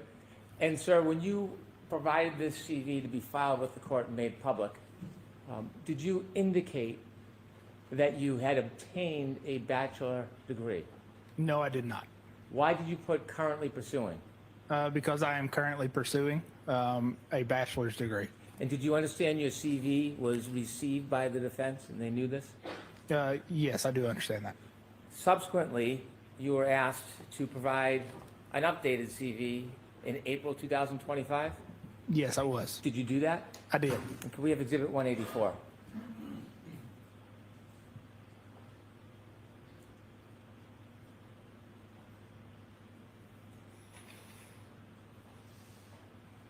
Did you further appreciate this would be provided to both the court and the defense? Yes, I did. Did you represent to the defense that your education included earning a bachelor degree? No, I did not. You've testified in, you can take that down, please. You've testified in many other cases I have, yes. in courts around the country. Yes, I have. And when you've testified in other courts around the country, do you know whether there are transcripts of your actual testimony? Yes, I believe there are. Have you ever represented in any court that you achieved your bachelor's degree? No, I have not. Have you ever inflated your qualifications in a court? No, I have not. When I asked you about some of your background, you told us that you had certificates in Celebrite and Axiom. I didn't go through all of the qualifications and all the accomplishments you had, did I? No, you did not. Do you have professional certifications, GIAC, Advanced Smartphone Forensic Analysis? Yes, I do. Do you have professional certification from CCME, Celebrite Certified Mobile Examiner? Sustained. Do you have professional certifications as a magnet certified forensic examiner? Sustained for the same reason. I'm sorry? Sustained for the same reason. Do you have a number of certificates that I did not ask you about? Yes, you did. I Can you did, share yes. some of those with us? Sure. So one of those is going to be GIAC, Advanced Smartphone Forensics. So that's going to be Global Information Assurance certification. And that is basically a 40-hour class or 48-hour class with a test at the end to get that certification. There is also a Celebrite Certified Mobile Examiner certification. That is specifically to, kind of demonstrate your knowledge of the Celebrite software, as well as magnet forensics certifications, again, for their software specifically. Any certifications regarding computer hacking? What was that last part? Sorry. Any certifications regarding computer hacking? No, not currently. Okay. Did you also take any classes regarding crash data or BOSH? Yes, I have. What do you have for certificates in that arena? So those certifications would be Crash Data Retrieval Technician and Crash Data Retrieval Analyst. So those courses would be around acquiring and analyzing crash data from airbag control modules. You mentioned that you had over 700 hours Yes, I do. of classes and certification. Yes, that's of classes and classes and seminars or conferences, specifically in digital forensics or vehicle forensics. Do you need a bachelor's degree to be competent and achieve in this area? No, I do not. Is a bachelor's degree a prerequisite of success in a particular field? No, it is not. You ever hear of Bill Gates, Yes, Stephen Jobs, yes, Oprah Winfrey? Sustained. You had become engaged in this case in October 2024, correct. and when you first became engaged, you had a chance to look at photographs and some data. Yes, I did. At that point, you hadn't had a chance. Did you have had you had a chance to actually inspect any of the physical property? No, I had not. Did you have an understanding that somebody else did? Yes, I did. Who? Miss Gaffney and a number of other people with the MSP. Attended some type of procedure? Correct. And do you know who led the actual procedure? As far as I'm aware, it would have been Miss Gaffney. The defense expert? Correct. You filed a protocol. What was the purpose in October when you first got involved with filing a protocol? Sure. So the first purpose of the protocol was just to address the fact that we were missing data that we expected, and address a potential solution to gather more data.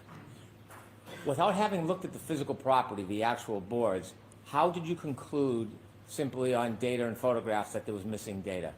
Sure. So that would be reviewing the initial data that was provided and not seeing user data like I would expect. And that's because there's a number of different chips that are on a circuit board for an infotainment or a telematics or any other module. And there's a number of different data-bearing chips. The purpose of those chips will vary. Some chips' main purpose is to store user data. Some chips' main purpose is to store software or firmware. So if you're gathering, acquiring data from chips that only have software and firmware, then you would not expect or you would not see user data within those chips. When you made that analysis and concluded that there was missing data, had there been any report provided by Ms. Gaffney suggesting there was missing data? No, there was not. Had there been any analysis or opinion alerting that there was missing data? No, there was not. Was there anything to indicate that the person who did this test missed data at that point? No, not at that point. When you decided to write a protocol so you could actually look at the boards and do an analysis, did you put that protocol in writing? Yes, I did.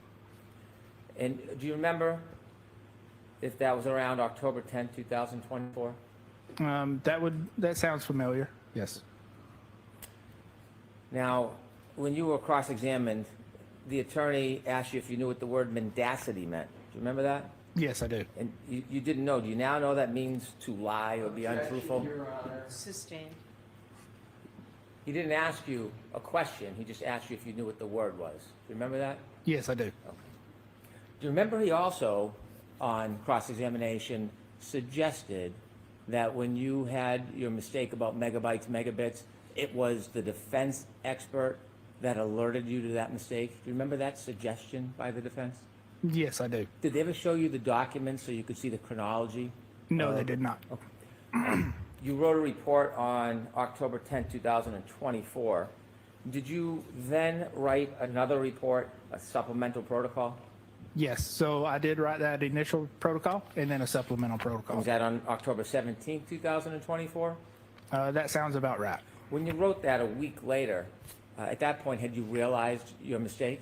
Objection, Your Honor. Sustained. Why did you? Can we approach, please? Okay.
When you realized your error, what did you do?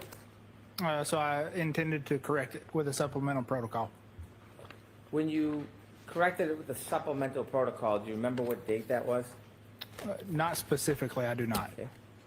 If I showed you your report, would that help your memory? Yes, it would. May I approach? Yes. Please don't read this, just look at it, and if it refreshes your memory, let me know, and then I'll ask you a question. Yes, it does.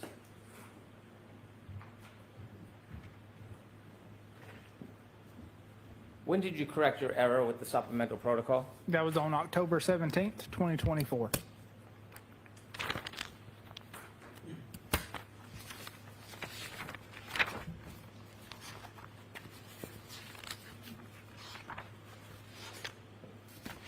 Okay.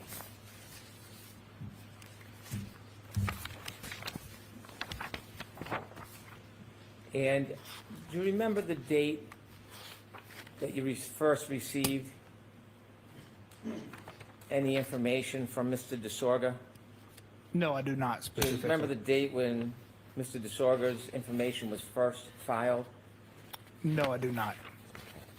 And do you know if it was, whether it was after your October 17th supplementary report? Not specifically, but I believe it was after. Okay. And so when it was suggested that you had to be schooled or advised by Mr. DeSorga, was that accurate? Objection, Your Honor. Word it differently. Word it differently. The claim that was made that you weren't aware until someone advised you of your error, was that true? No, that was untrue.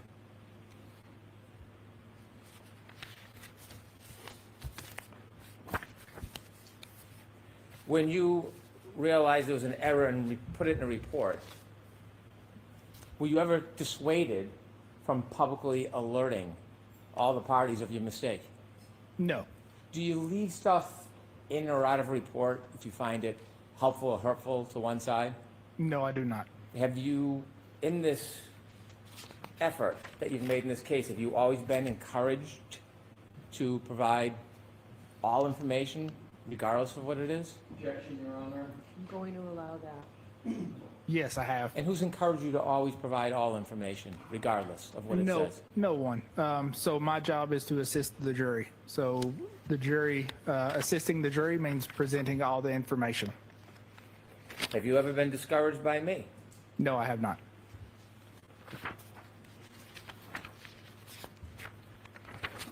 When you looked at the photographs and you looked at the boards without actually touching them, how long did it take you to figure out that there was some other vehicle for data?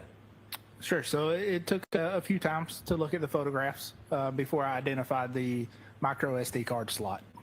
You were asked whether it's important to be accurate and reliable. Is it in this field? Yes, it is. And if data is not found on the chips, is it a standard practice to look elsewhere? Yes, that would be a standard practice. Was that done in this case before you became involved? No, it was not. Who was the first person to identify where the missing information was? Myself. What happens if you miss information because you don't see it? So if you miss information, that's information that won't help in the analysis. In this case, the information on the SD card that you found, how important was that to this entire analysis? It was important to timestamp certain events.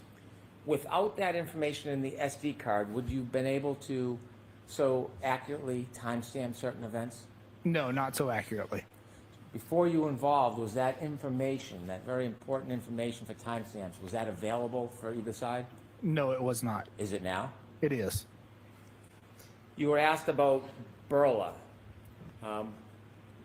When Burla did not have updated software to simply plug into a car and download the information, what process would have to be used?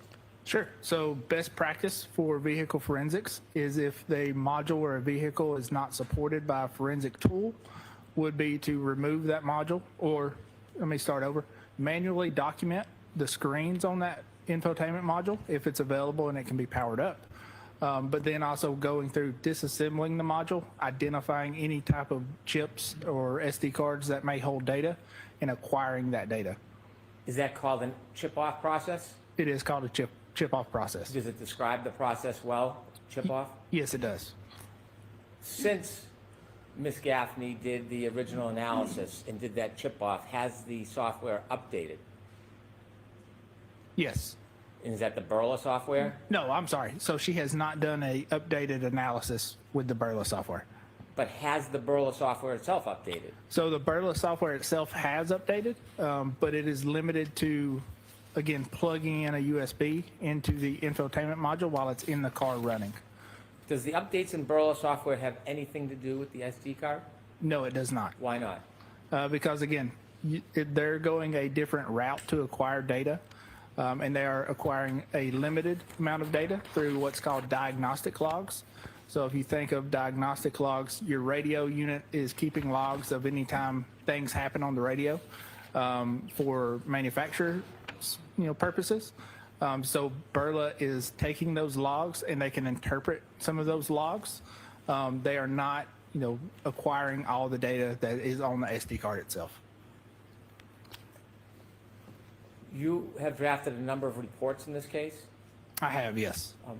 Regarding the chip-off process, did Ms. Gaffney ever write a report? No, not that I'm aware of. When you wrote reports in this case, do you expect for them to be shared? Yes, I do.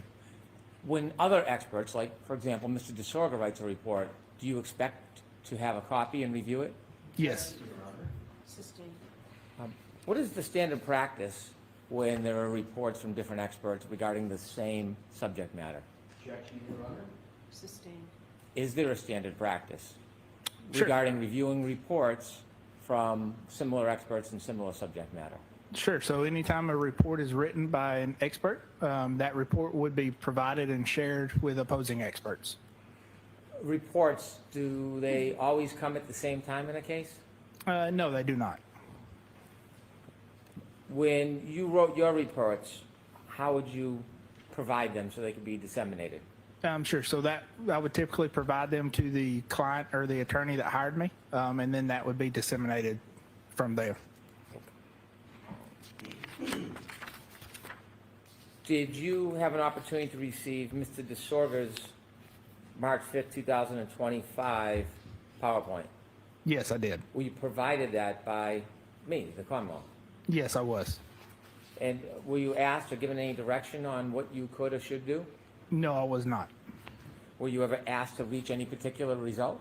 No, I was not. Were you ever asked to avoid anything? No, I was not. What did you see your role as when you receive a report from another expert like Mr. DeSorga? Sure. So when I receive a report, I would typically review it and then make a decision if it's better to address any issues in that report through testimony or address those with a supplemental report.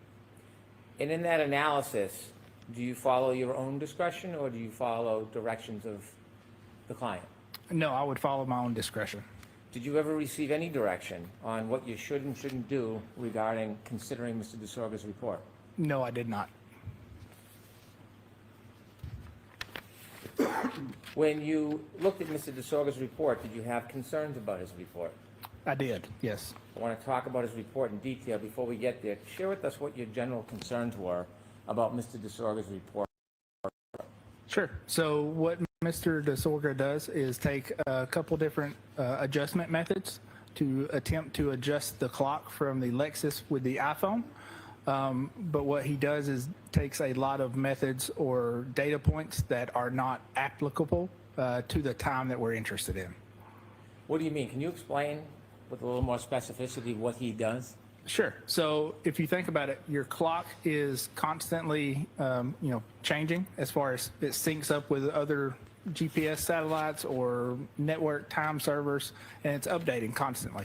So a clock variance between two devices may be different at, say, 12 o'clock in the day versus 1 o'clock in the day. So best practice is to choose an event that is nearest to your time in question, so you have the most appropriate adjustment for that clock variance. Mr. DeSorga's analysis, did he choose the event most closely tied to the backing up event? Objection, Your Honor. Sustained. The backing up event, are you familiar with that time frame? Yes, I am. Okay.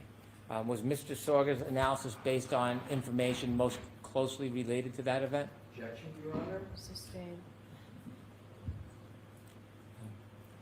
What information did Mr. DeSorga choose to use for that analysis relative to the backing up event? Sure. So he chose a couple things. That's going to be call logs that happened on both devices or that was recorded on both devices, as well as a GPS data point, which was incorrectly identified as being near that or encompassing that 3-point turn. So what we did is did a more thorough analysis of that 3-point turn event when it occurred within the iPhone data, and then compared that and adjusted with the Lexus. Explain to us your concern about using call logs. Sure. So there's a number of call logs that you saw earlier that were recorded by the phone and the Lexus. The one thing you'll notice, and it's hard to kind of go back to it without the graph, but the calls that happened between 1 and 5 o'clock that morning actually happened when the car was powered off. We know that based on the power on and power off events. So those timestamps that are recorded with that 2-second and 1-second offset is actually from Mrs. Reed's iPhone as she gets back in the vehicle and her phone connects up and syncs back up. So the 8-second and the 16 or 21-second offset are the only offsets that we have to compare to calls. Was that a concern? It was a concern. Why? Because if you're using the 1 and 2-second offsets, that could be misleading because it's not actually comparing the Lexus clock with the iPhone clock from Mr. O'Keefe. What's it doing? It's comparing the Mr. O'Keefe's iPhone clock with Mrs. Reed's iPhone clock. What other concerns? Sure. So the other concern was a GPS point known as GPS 154, which, if you remember yesterday, we talked about it a little bit. So that was misidentified as being the end or towards the end of that 3-point turn. But when we look closer at all the location data, we can see that that actually occurs between 12:23:59 and I believe it was 12:24:07. Let me ask you some questions about what compelled you to look at the 3-point turn and synchronize the clocks. Were you aware of Mr. Whiffin's report where he offered that the last user interaction on Mr. Whiffin's phone was 12:32:09? Objection, Your Honor. No. You were asked, did you consider Mr. Whiffin's report where there was a last user interaction of 12:32:09 by the user? Objection, Your Honor. I'm going to allow that. You were asked if you considered that. Did you know that information? I did know that information was available and existed, but I did not use that in my analysis for the clock synchronization. Did that have any part of your motivation to do the clock synchronization? No, it did not. Were you attempting to match the synchronization with any of this other information that exists in data? No, I was not. You were also asked if you were aware of Mr. O'Keefe's phone that at 12:32:16, it ended its movement. Yes, I was aware of that, yes. Did that in any way affect your interest or your decision to synchronize the clocks? No, it did not. So my primary focus and to adjust the clocks was because I thought the PowerPoint slides by Mr. DeSogra were misleading.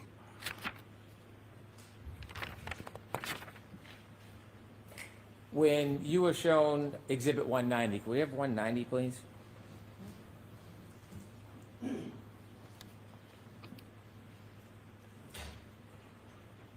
You were shown this chart. Was this the entirety of Mr. DeSorga's report? No, it was not. Was there text information offered by Mr. DeSorga to give his position or explanation of this? Yes, there was. Is that included in this exhibit?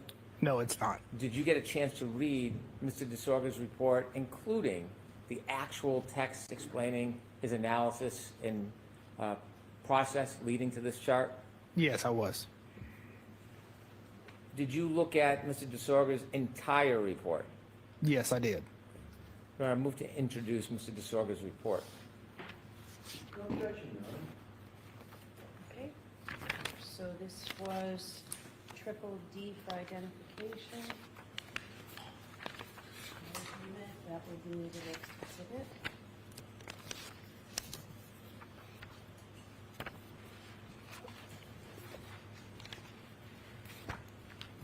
Exhibit 191.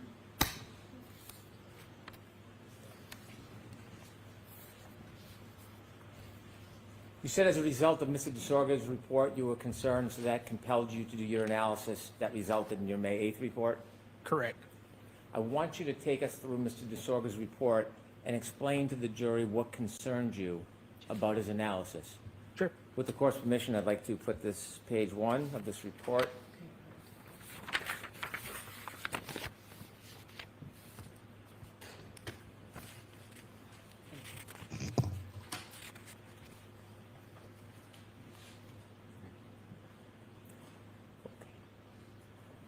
Is this the front cover of Mr. DeSorga's March 5th, 2025 report? Yes, it is. Turn to page 2, please. Where do you recognize this slide or photograph coming from? Sure. So this slide is coming from Dr. Welcher's overall PowerPoint slides. When you first saw this slide, where did you first see, what source did you first see this through? Through Mr. DeSogra's PowerPoint. Well, Dr. Welcher works at Aperture, doesn't he? He does, yes. Did you know he was working on this case? Yes, I did. Was he providing you his PowerPoint or slides before this point? No, he was not. When you first saw this slide, did you see information about the timing of the tech stream event, which was the backing maneuver? Yes, I did. And what time did that show? Can we blow it up just so I don't get the time Please. wrong?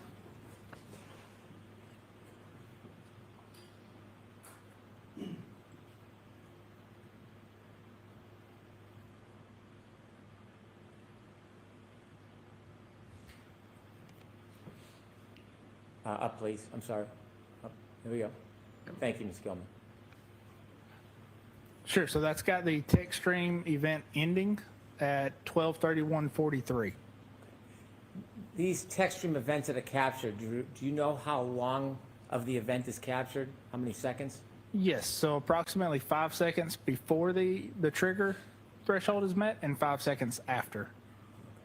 When this information that you reviewed in Mr. DeSorga's report, do you know what clock is used to identify the 12:31:38 to 12:31:43? Yes, I do. And what clock is that? So that's a combination of the Lexus clock that's coming from the infotainment center, as well as the running timer that we discussed yesterday, that's coming from the airbag module itself. Is the source of that time important? Yes, it is. If you compare time from a different clock with time from a different clock and don't synchronize the two, does that lead you to an accurate result? No, it does not. When you were answering questions, you repeatedly were saying, according to the Lexus clock. Why were you offering that qualification repeatedly? One moment, please. Sure. Why were you offering that qualification repeatedly? Sure. So to make sure that the jury understood that that timestamp was coming from the Lexus itself and was not an adjusted timestamp to Mr. O'Keefe's iPhone. Could you scroll down, please, Ms. Gilman? Up a little bit, please. Thank you. The 3209, what did you understand that information to be? Sure. So that is information I understood to be the last device lock recorded on Mr. O'Keefe's iPhone. And what clock did you understand that time came from? That would come from Mr. O'Keefe's iPhone clock. If you reconciled his iPhone clock information, or if you compared it without reconciling to the Lexus information, what's the danger in doing that? Objection, Your Honor. Sustained. Is there any danger in doing that? Objection, Your Honor. I'm going to allow that. Is there any danger in comparing two times if you don't consider the clocks that they came from? Yes, there is. So you could essentially be, inaccurate time for when that event actually occurred. If you could just scroll down to the bottom so we could see the rest of that. You mentioned the word variance yesterday during your direct examination. I'm going to ask you to look at that box that has the green around it. Is that an example of variance? Yes, that is an example of variance between, no. So I take that back. That is not an example of variance itself. That is an example of, comparing the end of the tech stream event to the device lock event. Is that attempting to compare two different devices? So that's attempting to, that's not attempting to compare anything. It's just stating that the time between the device event lock and the end of the tech stream event, unadjusted, is approximately 26 seconds. Is that accounting for synchronization or not accounting for synchronization? That is not accounting, that is not with synchronization. Could we turn to the next page, please?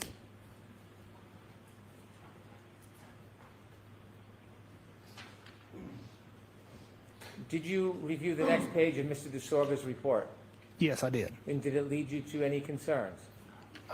This page specifically, yes and no. So this page again is just showing the time difference between the end of the tech stream event and Mr. O'Keefe's last device lock event. Is this another way of showing the information that was in that green box? It is. It's another way of showing the information in that green box, but it is not a, clock variance or an adjustment. Could you turn the page, please? When you read this page, is this a opinion or conclusion? No, it does not. What is it? So this is just pointing out that when the 26-second window, which they'll refer as John's interaction window, when that number is positive, then the phone interaction occurs after the end of the text stream event. When that number is negative, the phone interaction occurs before the end of the text stream event ends. Did you have any issue with that slide? No, not that slide in particular. Okay, then if we turn the next page. Did you have an opportunity to review the next page? Yes, I did. And were you in agreement with this page? I was in agreement with this page, yes. And what does this tell us? So this page points out that two clocks are not always in sync. So again, to synchronize those clocks, you would have to have a shared event that occurred on both devices. If we could have the next page, please. Any chance to make that a tiny bit bigger, Ms. Gilman?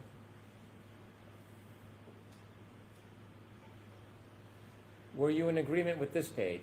No, I was not. Tell us what concerns you about this page. Sure. So this page is potentially misleading to the jury, again, by using, Objection, Your Honor, move to strike. I'll strike that. Just tell me what your concerns were. Sure. So my concerns with this, that it was potentially misleading to the jury. Objection, Your Honor, move to strike. No, I'm going to allow that. That's his concerns. Sure. So that this slide was potentially misleading to the jury because it uses incorrect adjustments to try and adjust the times. How does it use incorrect adjustments? Explain that to us so it's very basic, please. Sure. So as we kind of go through the next few slides, you'll see. But essentially what they're doing is, or what is being done, is they're comparing call logs, timestamps from call logs from when the phone was off, suggesting that, again, that the lock event occurs after the end of the text stream event, as well as incorrectly identifying the GPS point when the three-point turn ends. Will you better be able to explain that to us with the further slides that come next? Yes, I believe so. If we could turn to the next page, please.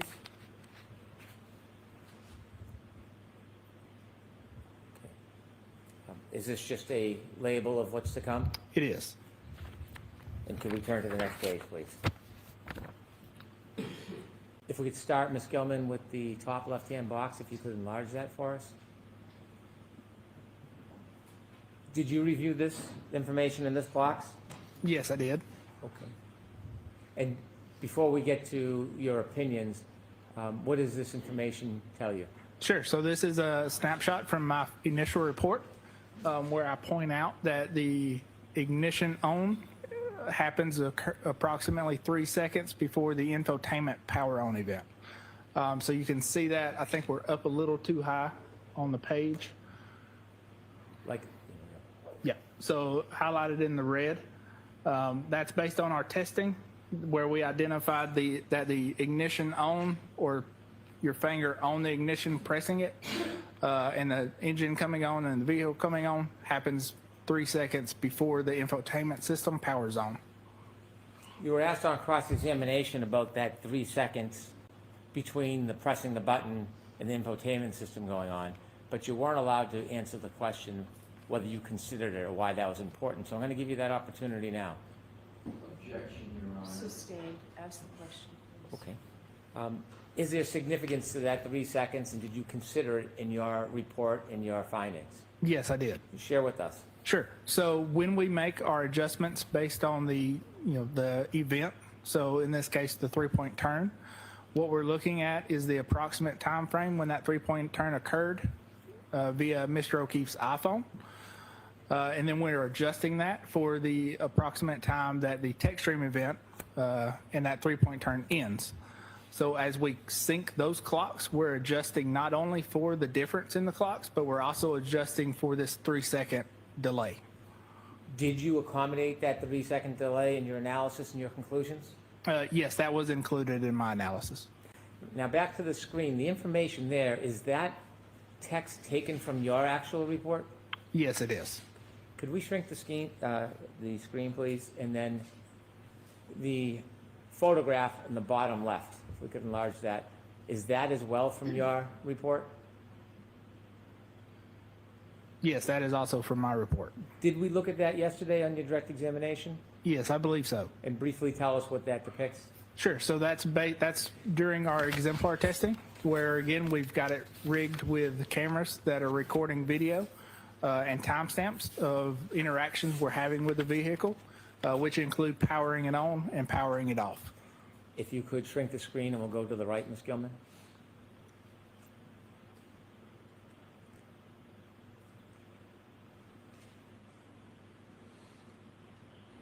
What was the import of this screen to you in its entirety? Sure. So this is not actually a valid way to adjust or synchronize clocks because, again, we're not adjusting based on a shared event. So the ignition on event occurs. You know, it's not recorded by Mr. O'Keefe's iPhone. But again, we are adjusting and including this in our timestamp adjustment. If we turn to the next page, please.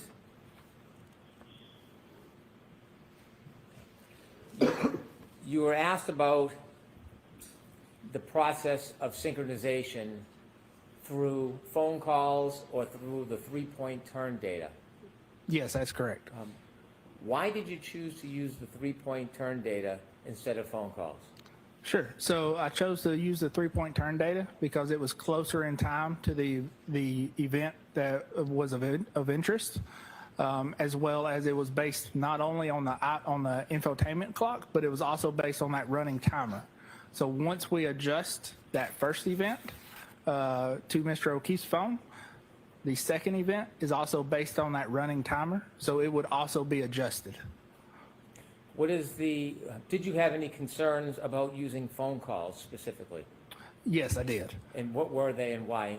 Sure. So those concerns were related to the phone calls that we could actually compare, and again, some of the phone calls that happened earlier or closer to the event of interest were not actually recorded by the infotainment system itself.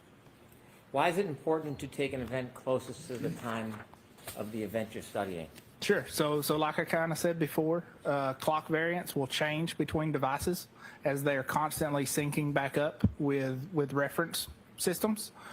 So a clock difference that you see at 1 o'clock in the day is not going to be the same as you would see at 2 o'clock in the day. When you chose the three-point turn, how close to the backing up event was that in time? I believe it was within 10 minutes or so. Was that closer in time or further away in time than the phone calls as a method? That was closer in time than the phone calls. If you think back to the phone calls that we could have compared, those occurred at 5 o'clock in the morning. We turn to the next page, please. Did you have a chance to review this slide of the PowerPoint? Yes, I did. Okay. Now you see on the left is a box. Where's that box taken from? Sure. So that box on the left is taken from my report. That's going to be my initial report. January 30th, 2025? That's correct. Okay. And share with us what you were trying to express in this box. Sure. So again, this box is a I'm sorry to interrupt you. I Sure. apologize. Ms. Gilman, is there any chance we could enlarge the box on the left? My apologies. Okay, please proceed. Sure. So this is a comparison of the calls. So the infotainment call timestamps are on the furthest left column. So again, your infotainment system, when you plug your phone in, is recording and synchronizing your calls. It's not great about recording and synchronizing every call. So there's a lot of calls here that we don't have that we know exist based on Mr. O'Keefe's iPhone. So the calls that we do have that were recorded in the infotainment system, we can compare to the timestamps that those are recorded on Mr. O'Keefe's iPhone.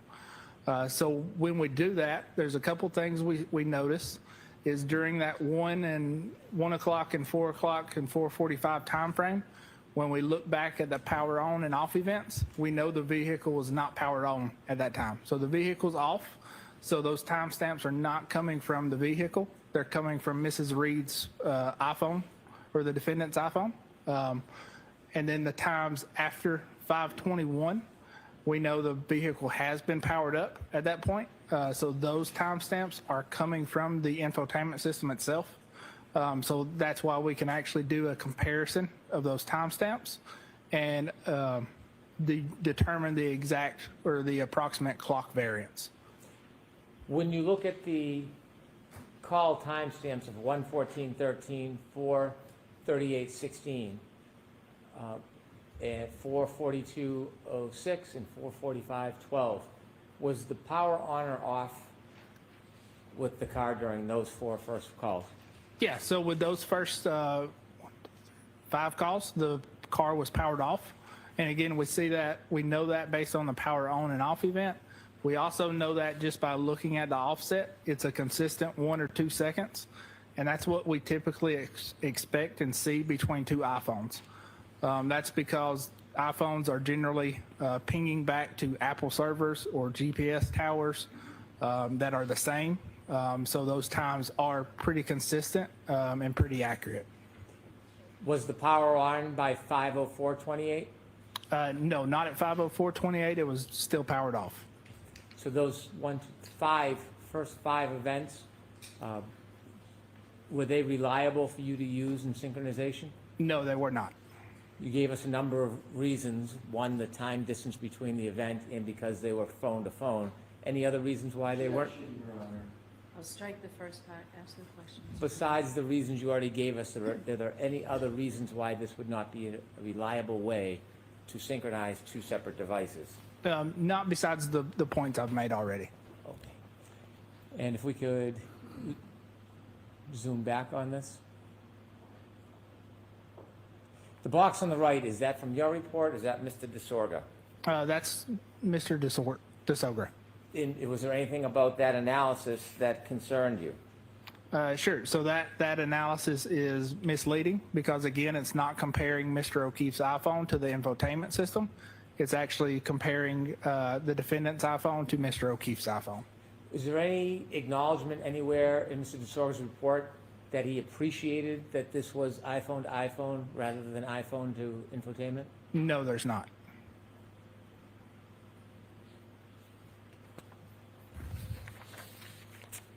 Did you ever receive any report from Mr. DeSorga that would alert that he appreciated that this was iPhone to iPhone and not iPhone to infotainment? Objection, Your Honor. Sustained. If we could go to the next slide, please. Is this a similar or different slide? Sure. So this is a different slide. Okay. If we can zoom in on the left box, please. Where does that box come from? Sure. So again, that's coming from the same page of my report, just highlighting the 5:30 phone call. And this is comparing the iPhone from Mr. O'Keefe with the infotainment clock. At that point, is the power on of the Lexus? Yes. So at this point, the power is on. So this is a comparison of the infotainment clock with the iPhone clock at that time. Could you zoom out?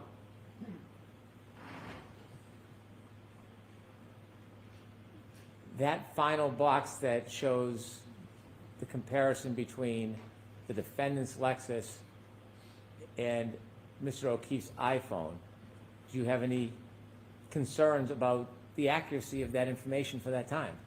No. So I think those times are accurate. But again, that's at 5 o'clock in the morning when we're trying to adjust the clock variance. And it's too far away from the time in question. So if we zoom back in to the box, we can actually see in the data what I'm talking about as far as clock variance will change, with time. So the phone call at 5:21, we see an offset of around 8 seconds between the two devices, between the infotainment system and the iPhone. And then at 5:30, which is only 9 minutes later, we can see that offset has actually increased between 16 and 21. In capturing this data, were there phone calls between the infotainment system and Mr. O'Keefe's phone? Yes, those last two phone calls were between the infotainment system, or were recorded by the infotainment system. with Mr. O'Keefe's iPhone. How does that happen? Sure. So that's, when the device is connected up to the vehicle and you make a phone call, the call is recorded within the infotainment system and it's recorded with the infotainment system's timestamp. Could you focus on the right-hand box, please? Did you review the right-hand box? Yes, I did. Was that from your report, or is that Mr. DeSorga's opinion? That's Mr. DeSogris. Did you have any agreement with that? Yes, so I do agree with that calculation, but again, that's 5 o'clock in the morning versus when we're really interested in around 12:30. Can we have the next slide, please? Could we enlarge this? Do you know where this photograph came from? Yes, so this screenshot came from Dr. Welcher's presentation. When's the first time you saw this screen? When I saw this presentation. In Mr. DeSorga's report? Correct, Had you yes. seen this before that? I had not seen this before that. If we could focus in a little more, especially the bottom left hand. When you reviewed this, did you feel any need to do further testing? Yes, I did. Why? So what we're looking at, if we zoom back out, so what that is the 12/23/38 is the approximate time that the text stream event occurred. Now, what we want to do is we want to be able to compare that to the 3-point turn from Mr. O'Keefe's iPhone. What you'll notice, though, is right here, we've got a circled GPS point. So if we can zoom in there. So this circle here is actually circled GPS point 155, which is after this point, but we'll kind of ignore that. But GPS 154, and it's hard to see, the time is 12:23:58. When we look at that, what we see is that actually that GPS position is recorded before the 3-point turn even starts. You mentioned 154 begins recording before the 3-point turn starts. Correct. Is the end time of the 3-point turn a time before or after that 12:23:58? Sure. So the end of the 3-point turn logically would be after this point. At the time you saw the slide, had you broken down point 154? No, not at the time that I saw this slide.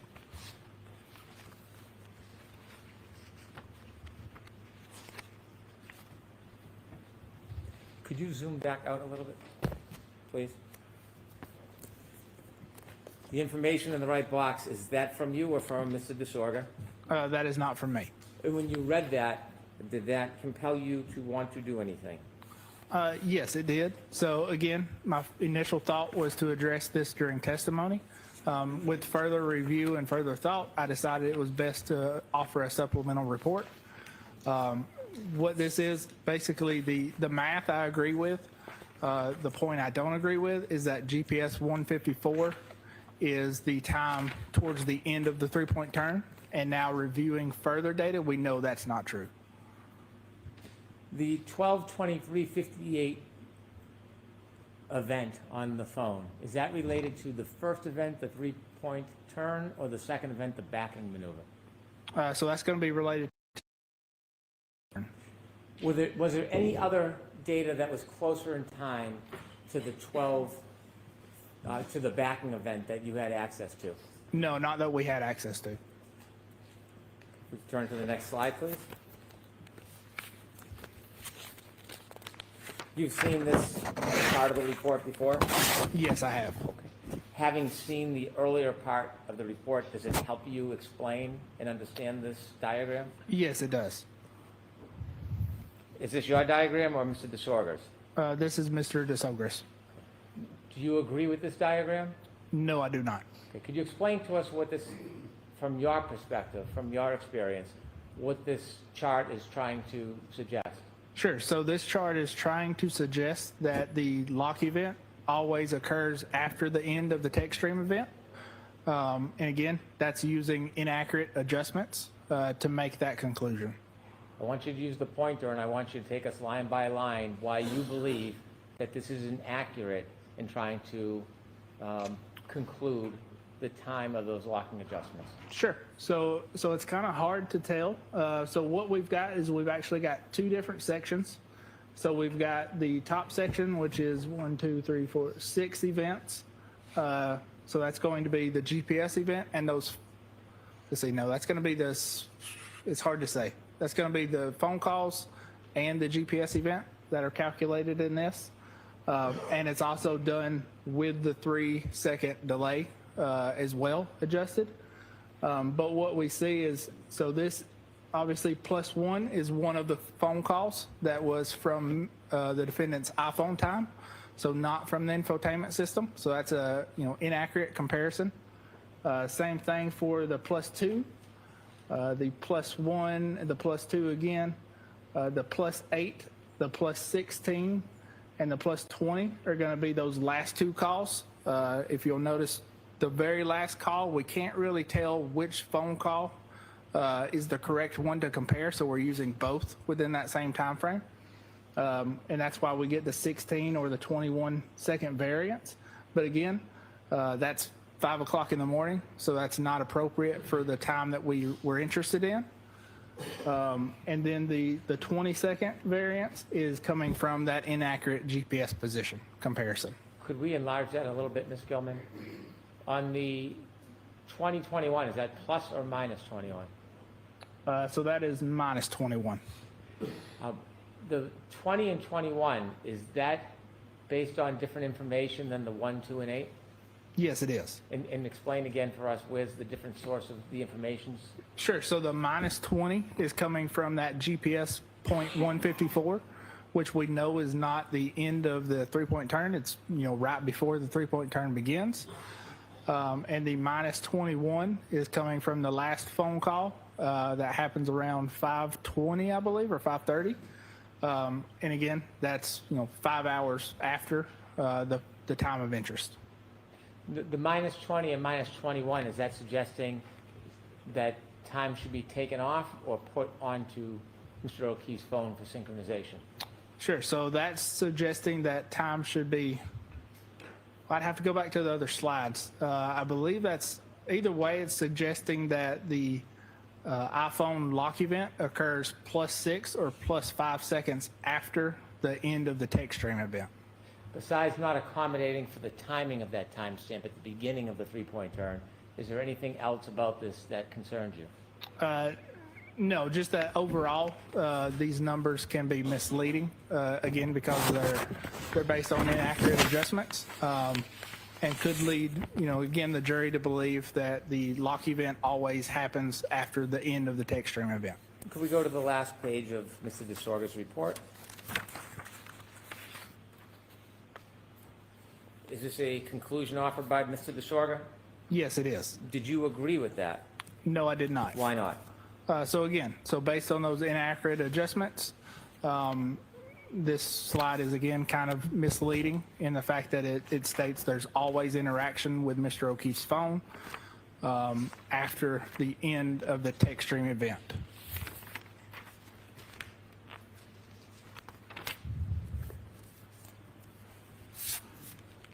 You can take that down and turn that off, please, for a moment.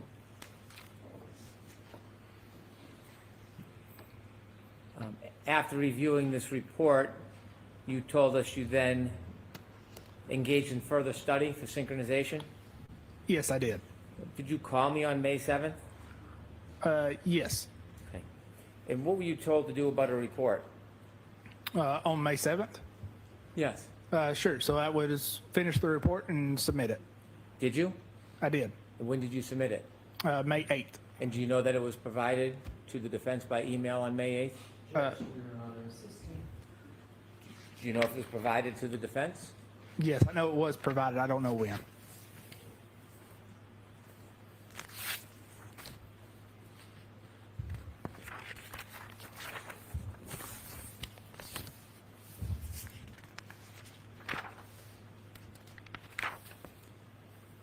Now, if we could have Mr. Burgess's PowerPoint, we can go back to page 38, please.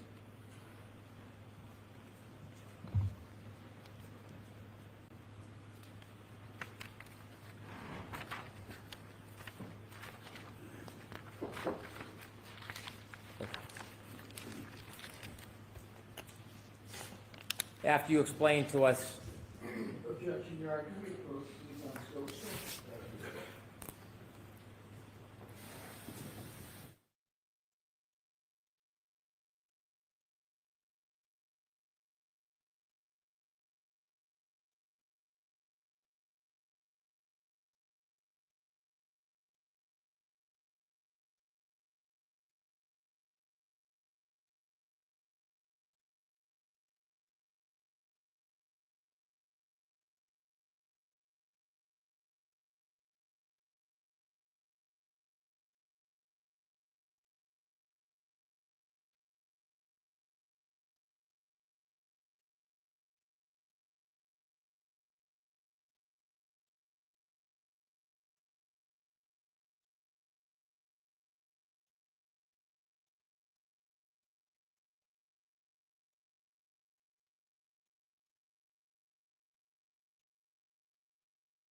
lunch because for some reason I have some work to do here. I thought it would be quicker, it's my fault, so. Go for lunch and Mr. Burgess again. You can follow. Thank you. All rise, please. Jared, close the notebook, follow me.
Back in session, you may be seated.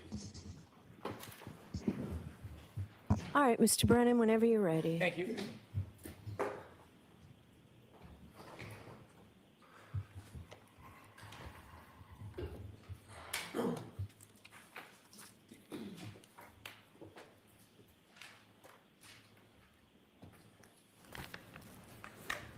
Sir, when I asked you about your first report regarding the protocol, you told us October 10th, followed by your supplement on the 17th. You did not remember the day that you first received any information offered by Mr. DeSorga. Is there a document that may refresh your memory? Yes, there is. May I approach? Yes. Thank you, Mr.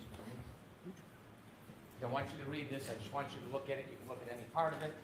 Okay. And look up when you're done, then I'll ask you a question.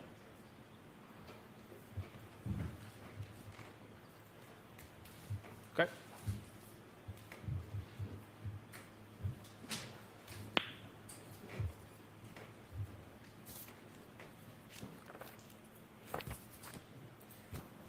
Does that refresh your memory the first time that you saw any information provided by Mr. DeSorga? Yes, it does. And when was that? November 7th of 2024. Before or after you recognized the megabyte oversight? That would be after.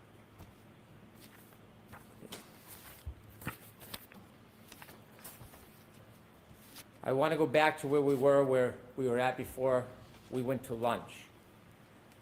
You had described two text stream events. I want to focus on the first text stream event, and that is the text stream event relative to the three-point turn. Okay. You had described that there was a timestamp 154. Just to reacquaint us, can you very briefly tell us the significance of 154? Sure. So GPS point 154 is a GPS point that occurs just before the three-point turn starts. And why is it important to identify when that turn starts and when it ends? Sure. So what we're specifically looking at comparing is the end of the three-point turn. That's going to be the text stream event ending, which is near the end of the three-point turn, as well as the end of the three-point turn as recorded in Mr. O'Keefe's iPhone. Was it important to identify the beginning and end of that event to come to a conclusion to a reasonable degree of scientific certainty regarding the variance between the text stream data and Mr. O'Keefe's phone? Yes, there was. So we can't say, we can pinpoint approximately when the three-point turn ends based on the GPS data. But best practice would be to use a range of time. So the range we're using is the time that the three-point turn starts to the time that the three-point turn ends. Could we have from Mr. Burgess's PowerPoint number 41, please?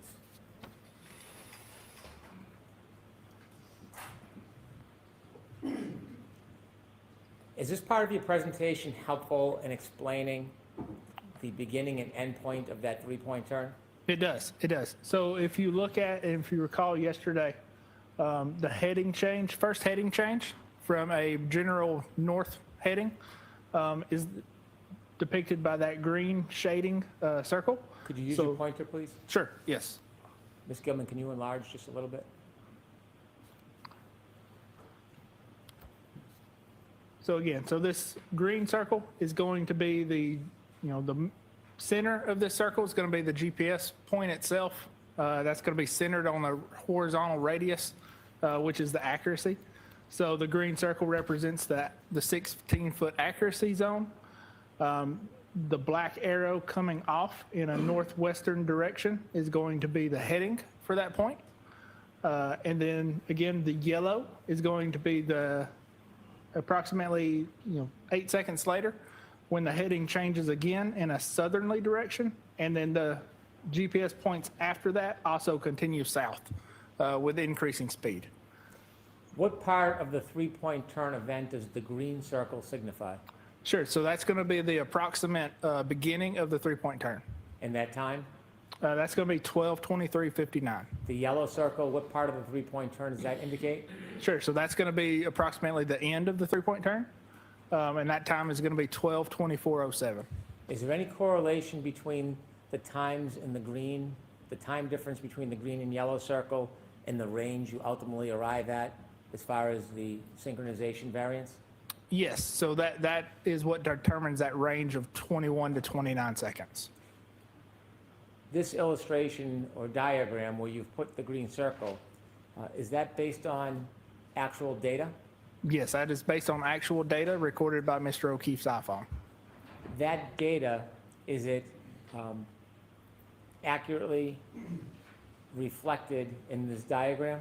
Yes, it is. So again, the GPS point that is recorded within the iPhone, every point has a horizontal accuracy. And again, that horizontal accuracy is depicted by the green circle. Is that level of precision used when you create this diagram? Yes, it is. The yellow circle, is that specifically reflected in the data, or is that an estimate? Sure, so that's specifically reflected in the data. So that is another GPS position that has been recorded by the iPhone. Again, with a horizontal accuracy, a timestamp, and a speed and heading. How about the orange circles? So the orange circles are are portions of the GPS positions leading up to this event. So if we went back one slide, you would see, it would zoom out, obviously, so a little bit harder to see. But essentially what we've done is I've removed the other orange circles representing GPS points heading north and the GPS points heading south after the 3-point turn. And I've just removed those for clarity to kind of clean up the map so it's easier to read. On the left, text stream 11621. Remind us again where that information comes from? Sure. So that's the text stream. That's the end of the text stream event for the 3-point turn. And that is based on the infotainment clock as well as that running timer from the airbag control module. Does this diagram reflect the data that you reviewed to a reasonable degree of scientific certainty? Yes, it does. In breaking down this timestamp 154 and getting into the minute detail of when it started and ended, one of your charts, does it also show it numerically? Yes, it does. Can we have number 40, please? Before we discuss this again, where did you get the information to put in this chart? Sure. So this is coming from Mr. O'Keefe's iPhone. Specifically, it's coming from a SQLite database that is recording locations as he's using the Waze app to navigate. Is the information in this chalk or diagram directly from the data? It is directly from the data. Is this accurate to a reasonable degree of scientific certainty? Yes, it is. If we could zoom in just a little, we'll have to go left to right, Ms. Gilman. We start with the left. Timestamp 154. At what point in that 3-point turn does 154 represent on the left? Yeah. So timestamp 12:23:58 or GPS point 154 is approximately 1 second before we see the heading change. If we could zoom out just a little bit. A little bit more. Yep. So we see the heading change represented in green. That's a heading change to 284. Before that, we've got a pretty consistent heading of 348 to 339. So that first heading change, as well as the drop in speeds, is indicative of a 3-point turn maneuver. The latitude and longitude, did that assist you in making the diagram with the circles on it? Yes, it did. How so? So the latitude and longitude are the center points for each GPS point, or the center point for each circle.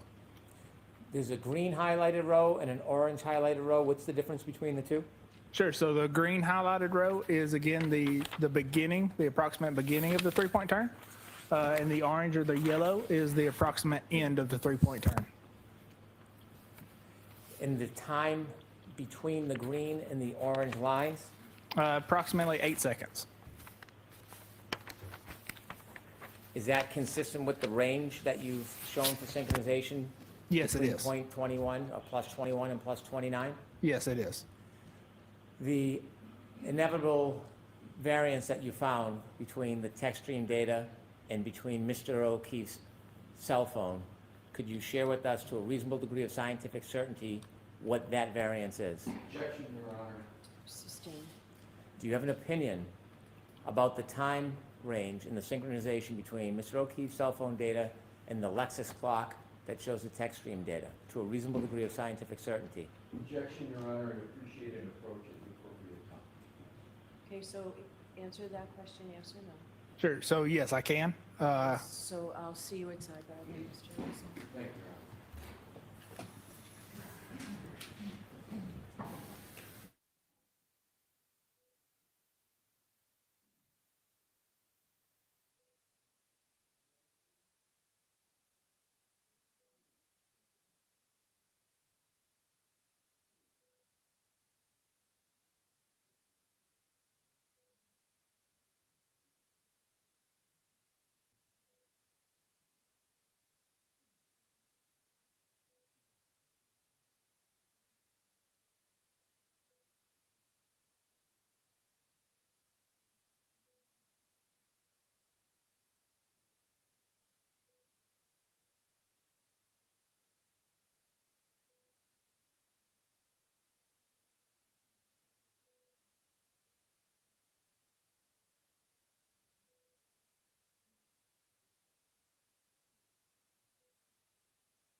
We go back to slide 40, please.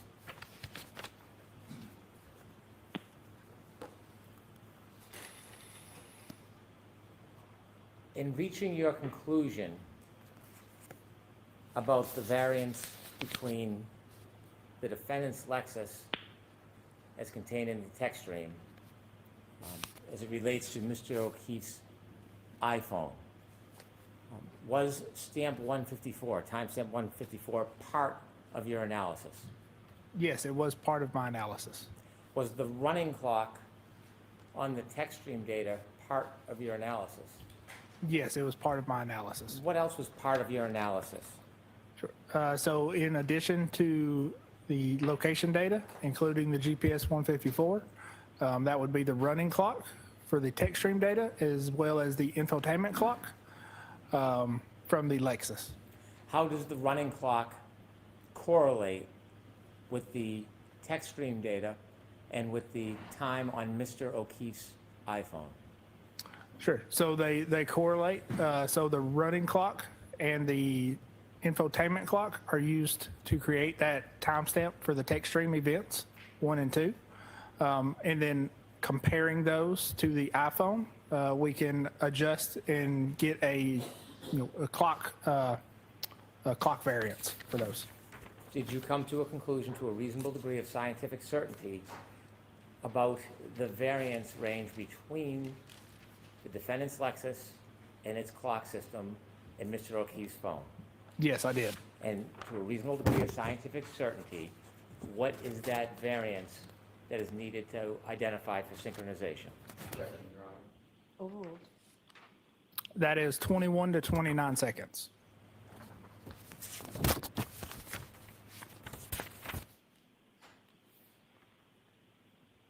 We now have number 43.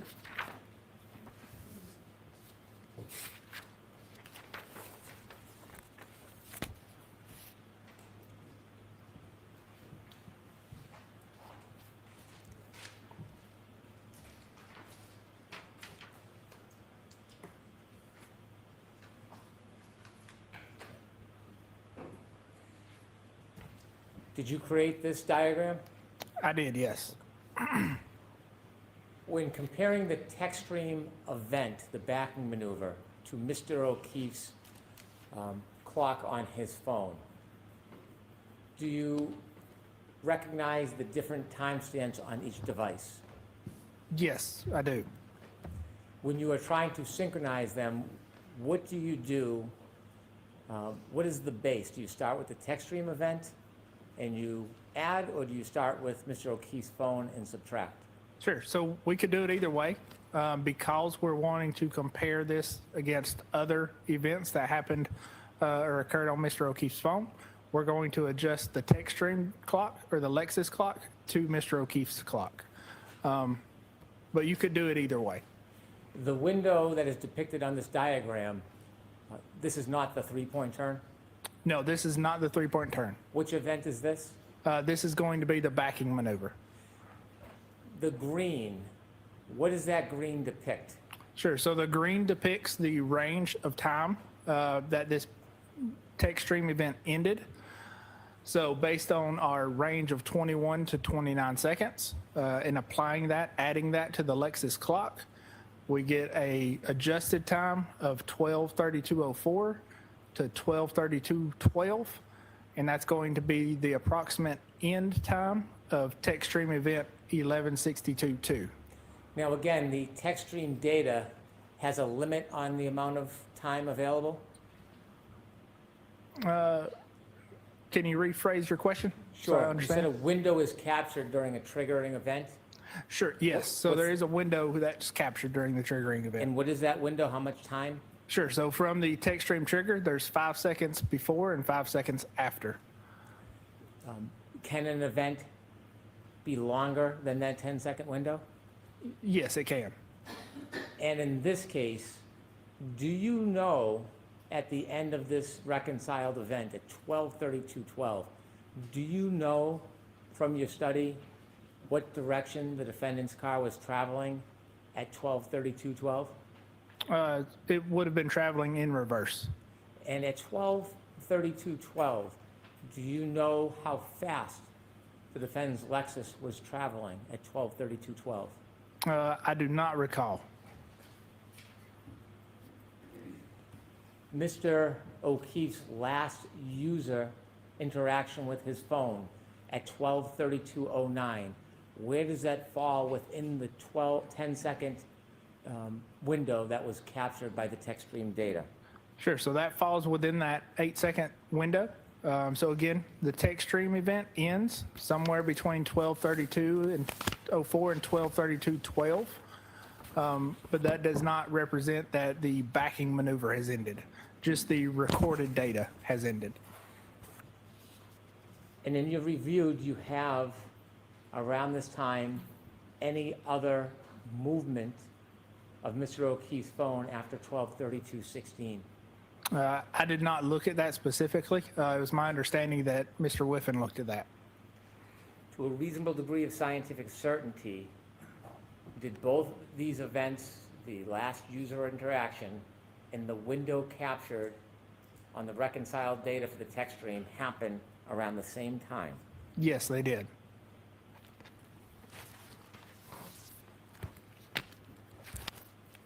I have no further questions.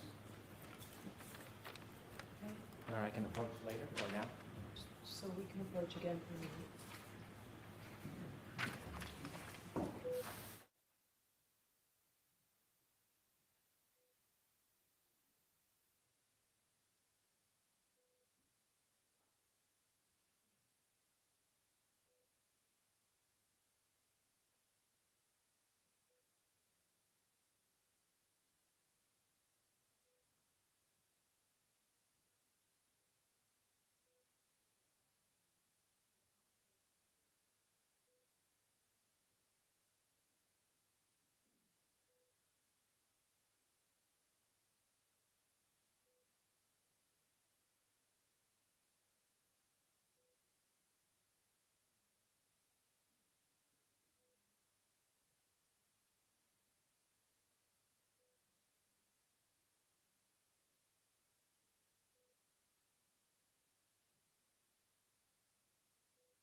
Your Honor, I move into evidence the following pages from Mr. Burgess's PowerPoint presentation. Move into evidence page 41. I move into evidence page 40. And I move into evidence page 43. Okay, allowed.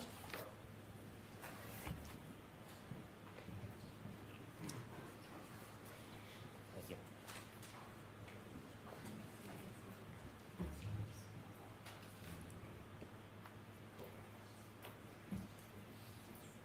I have no further questions. Right. Once we get these marked, I'll be- Thank you.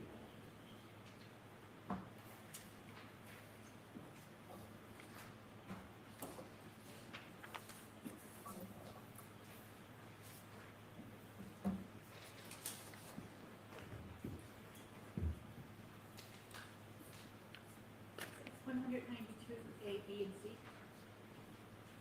All right. Whenever you're ready, Mr. Lassie. Thank you, Your Honor.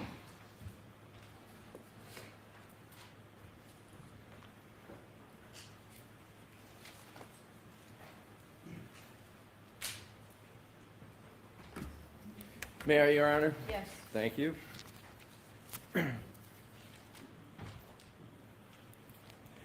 Mr. Burgess, between the time you left the witness stand yesterday until this moment, have you talked to anyone about this case? No, sir, I have not.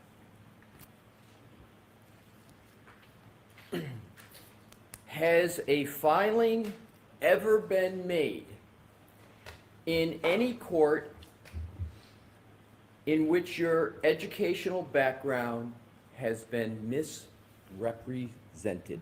No, not that I'm aware of. Pardon me? Not that I'm aware of.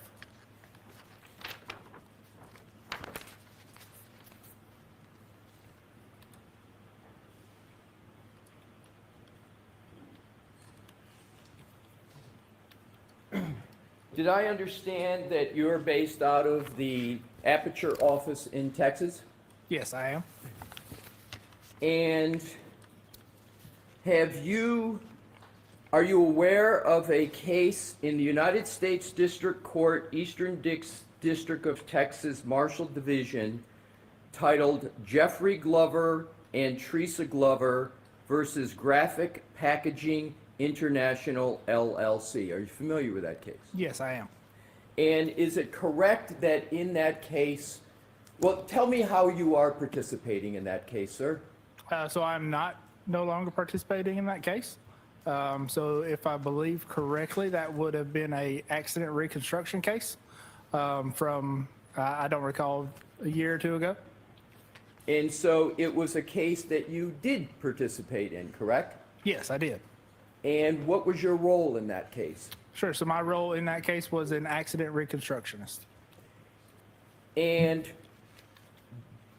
did you provide any testimony, deposition or otherwise in that case? No, I did not. Did you, in that particular case, there were, like all cases, filings made, correct? I'm sure there were, yes.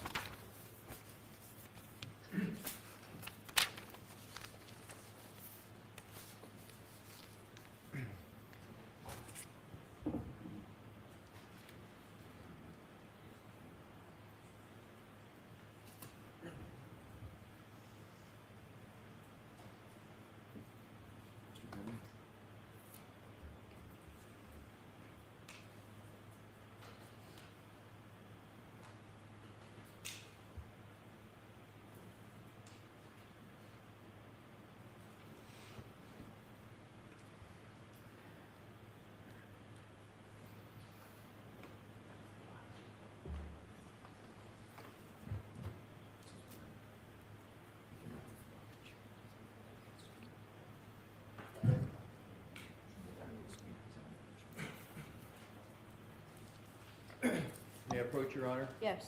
I would like to have a document marked as the next exhibit for identification, Okay. please.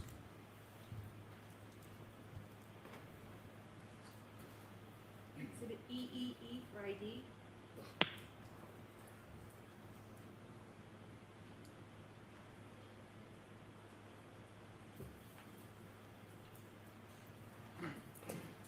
May I present to the witness, Your Honor? Yes. Thank you. Mr. Burgess, I am showing you a document which has been marked as Exhibit EEE for identification, and I'd ask that you take a look at it, sir. Your Honor, may I remain here? Sure, as Thank long as you stand back a little bit. Exactly, yes. Thank you, Your Honor. I'll make it even farther.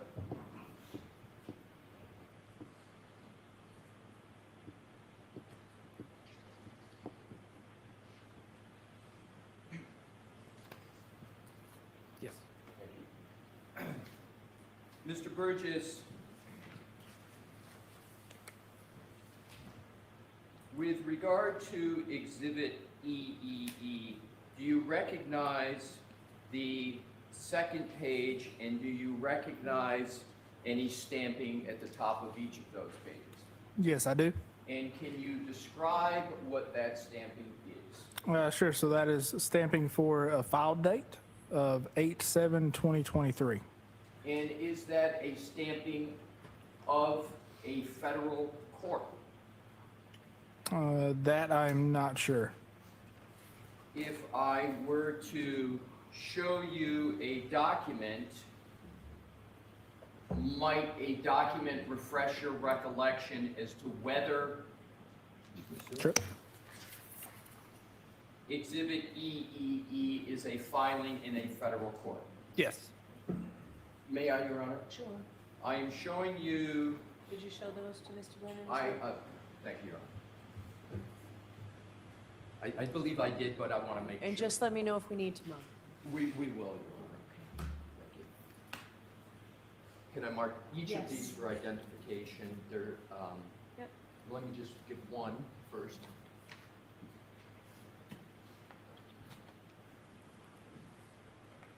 See if I can see that back and court report. I want to see if this is the second page for that document. It is, so it can be marked as one document for that. Exhibit FFF right here. Thank you. Can I reach over you, sir? Yes. Thank you. Sir, I am showing you what has been marked as Exhibit FFF for identification and ask whether or not this document can refresh your recollection as to whether the court filing that you reviewed in Exhibit EEE is indeed a federal court. Yes, it is. So that document refreshes your recollection that what has been filed as represented in EEE is a filing in a federal court, correct, sir? Correct. Now, what I'd like to do is to draw your attention to the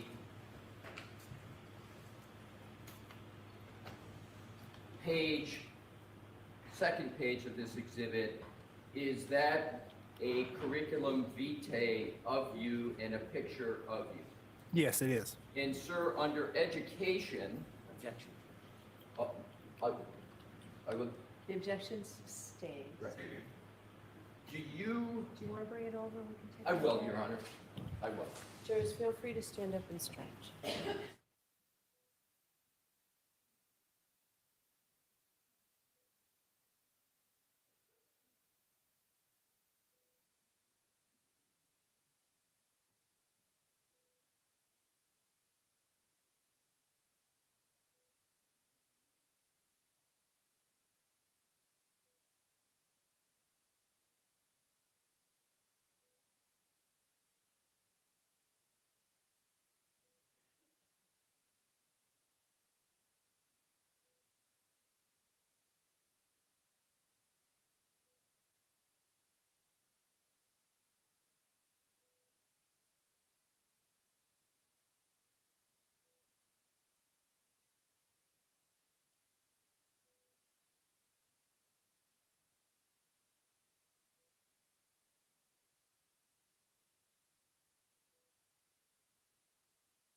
approach again, Your Honor? Yes. Thank you.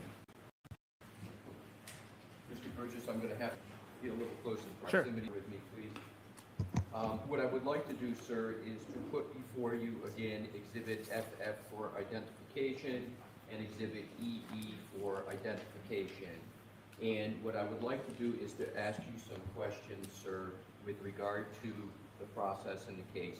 Okay. Are you aware, or do you recall in this litigation that, as typical in litigation, including federal courts, that as part of the litigation process, the parties have to designate their expert witnesses? Are you aware generally of that process? Generally, yes. Yes.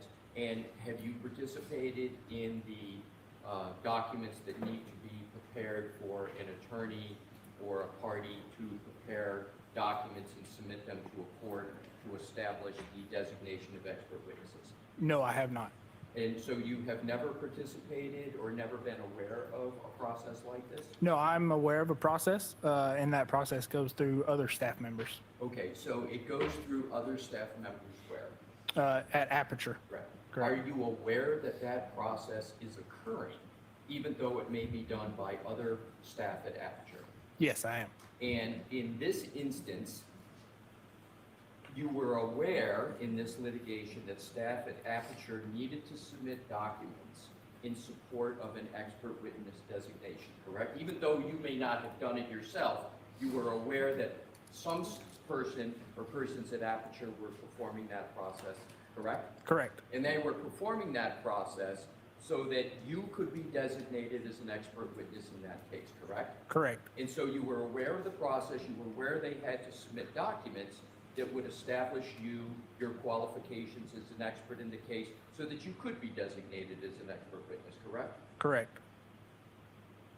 And now specifically with regard to Exhibit EEE for identification with these court filings, etc., even though you may not have done it yourself, were you aware that this document, which is EEE, was submitted as part of the expert designation process we were talking about? Not this specific document, no. Were you aware that a CV was needed to be submitted on your behalf as part of the designation process? Yes. So you were aware a CV had to be submitted, but you're saying you don't recall this specific one being submitted?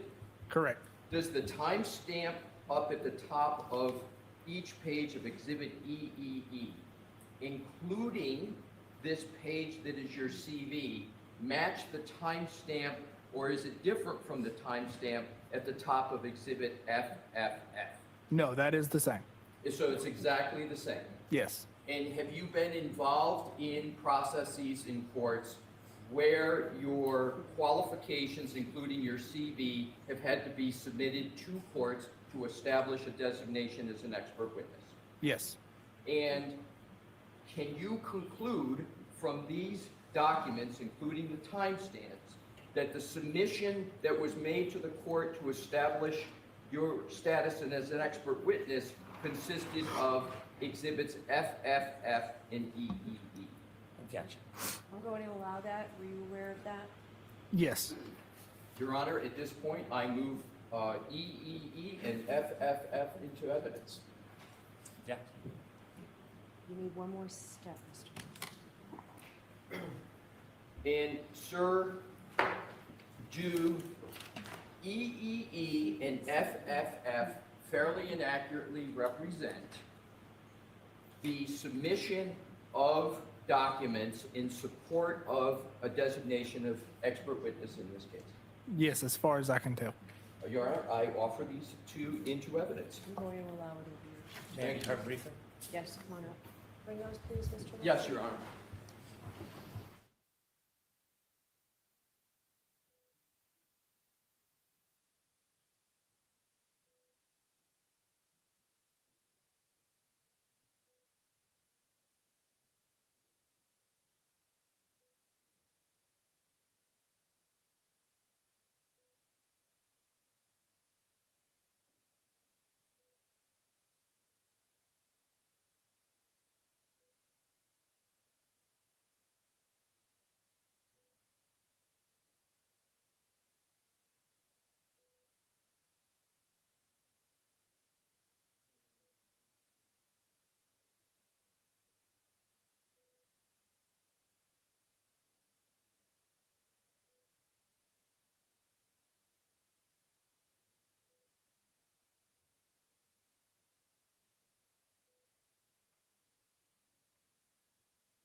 May I reapproach, Your Honor? Yes.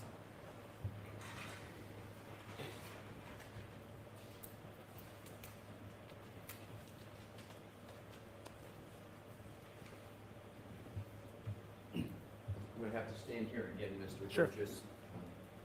So what I would like to do, Your Honor, at this time is to offer into evidence Exhibit E, and Exhibit F for identification, As one exhibit? as one exhibit. All right, we'll do that. Madam Clerk, please. And that would be the order. Exhibit 193.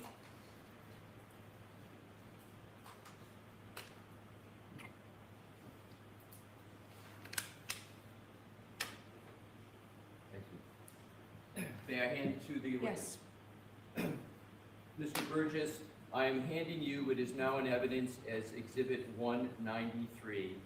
I would like to draw your attention to the fourth page, which is your CV, and further, if I could, sir, draw your attention to the category of education, where it says BGS.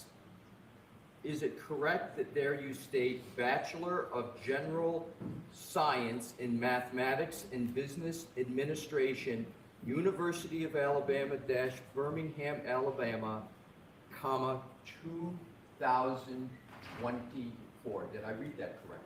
You did read that correctly. And this was filed in 2023. Understood. So now what I'd like to do, Your Honor, is to, may I keep this for a moment, Your Honor, give it to the witness as needed. Thank you. With Your Honor's permission, I would like to publish a document that is already in evidence. Okay. Actually, there may be two, 183 and 184. Let's start with 183.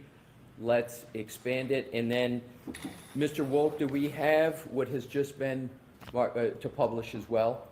So what I'd like to do is to publish first, with the court's permission, Exhibit 193 that we were just talking about, so the jury can see what has been the subject of discussion.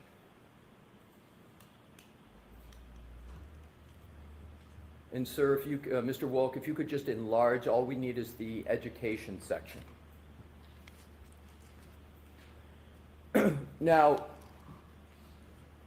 Mr. Burgess, as I heard it correctly in questions from Mr. Brennan, you answered the question that whether you had ever filed a document that misstated your educational background in a court. Do you recall that question asked of you? Yes, I And did. your answer was no, correct, sir? Correct. So let's look at this document, which we've just gone through, was filed in federal court in the United States District Court, Eastern District of Texas, Marshall Division, which is a federal court. And attached to it is your CV, and in the line of education, it lists under BGS, Bachelor of General Science in Mathematics and Business Administration, University of Alabama, Birmingham, Alabama 2024. You see that, sir? I do, yes. Now, you stated, and now what I'd like to do is do a, is there any qualification whatsoever in that line, that reference to BGS, qualifications at all, explanation, sir? Is there anything? I don't know what you mean. It's just a statement, right? There's words there, there's nothing after it that explains what's intended, correct? Correct. Now what I'd like to do, Your Honor, is to go to what was filed in this case, which is in evidence, and we'll go to 183 and then 184.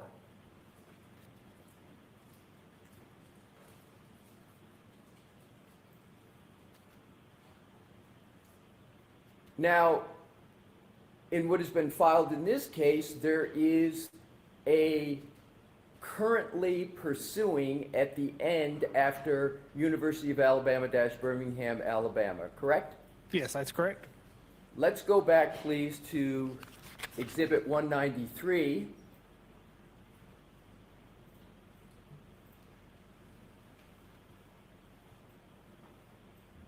There is no currently pursuing there, is there, sir?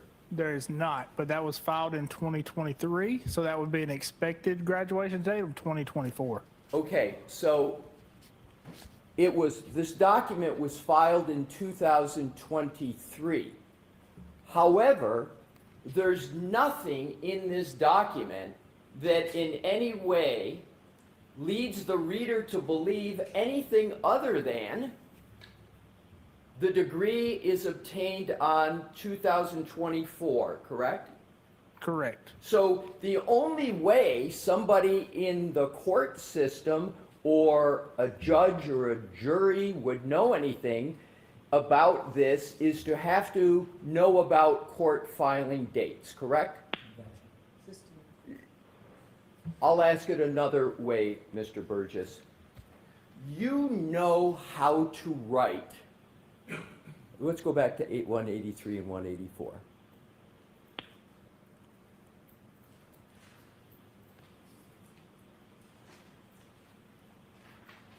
You know how to write currently pursuing on your CV, correct? Correct. And writing currently pursuing lets the reader know that you don't have that degree, correct? Objection. In that form, sustained. You intend by writing currently pursuing, don't you, sir, that anybody reads this to know that you do not have a bachelor degree, correct? Correct. Now let's go back to what you filed in what was filed in federal court in that case. And it does not have the words currently pursuing, correct? It does not. So the reader, it doesn't have that verbiage, correct? Correct. So isn't it the correct answer that you did file a document, your CV, in this federal court case that misstates the status of a Bachelor of Science in Mathematics and Business Administration? Objection. Sustained. Excuse me, Your Honor.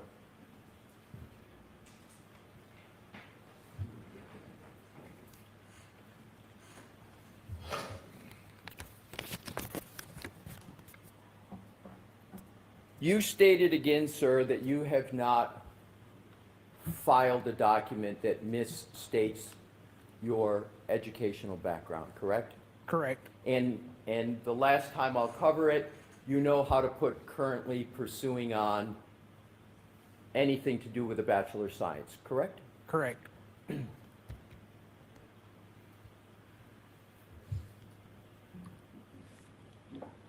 A Bachelor of General Science in Mathematics and Business Administration does not exist as an offered degree at the University of Alabama, Birmingham, does it?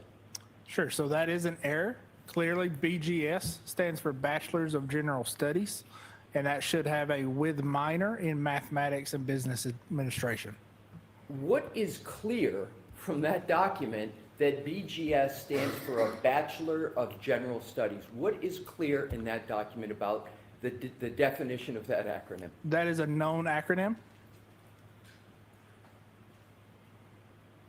Let's go back to Bachelor of General Science in Mathematics and Business Administration. That degree does not exist. It is not offered at the University of Alabama, Birmingham, correct? No, that is not. So therefore, an incorrect statement about your educational background was filed in a federal court in Texas, correct? Yes, it was.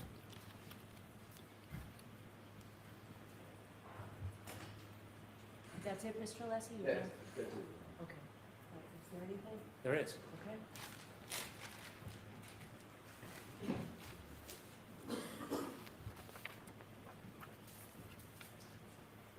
The document that the attorney just showed you, did you submit that to the federal court? No, I did not. Did you ever see that document before it was filed? No, I did not. The document says 2024 for a degree. Is there a presumption whether you had it or expected it if that document was filed in 2023? Yes, there is. And what is the presumption if it was The- filed in 2023? Objection, Your Honor, respect. So presumption, Well, well, strike that. okay. He asked if there was any designation to make it clear. If it says 2020, if it was filed in 2023, and it says 2024, what was your expectation at that time as far as your degree? That I would complete my degree in 2024. When you didn't complete your degree in 2024 as you expected, did you then change your CV Yes, I did. to accurately reflect the change in your status? Yes, I did. And what did you change it to? Currently pursuing. Why didn't you finish your degree in 2024? Sure. So, Objection, Your Honor, still. No, I'm going to allow it. as most people can probably relate, work, family, and life many times get in the way. So, as a personal objective, I would like to finish my bachelor's, but again, work and life gets in the way.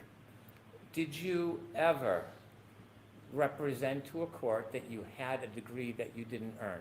No, I have not. He asked you a number of questions about this 2023 filing, but didn't ask you any questions about the data. Does your opinion regarding the data change in any way in light of his questions about a 2023 filing that you didn't file and someone filed on your behalf? Objection, Your The Honor. objection is sustained, I'm going to strike that question. No further. All right, Mr. Burgess, you are all set. Thank you.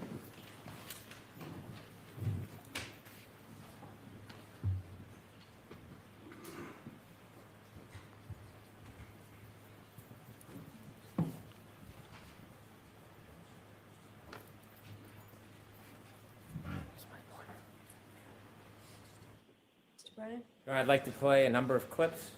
If I could begin with clip 23.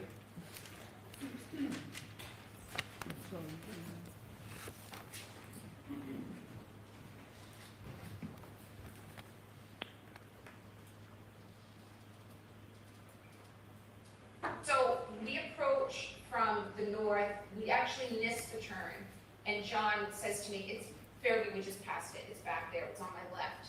I said, all right, so I pull nose into a driveway, back out onto the street, which I now own as Cedar Crest, and then come from the north onto Fairview. Like the next play, clip 25.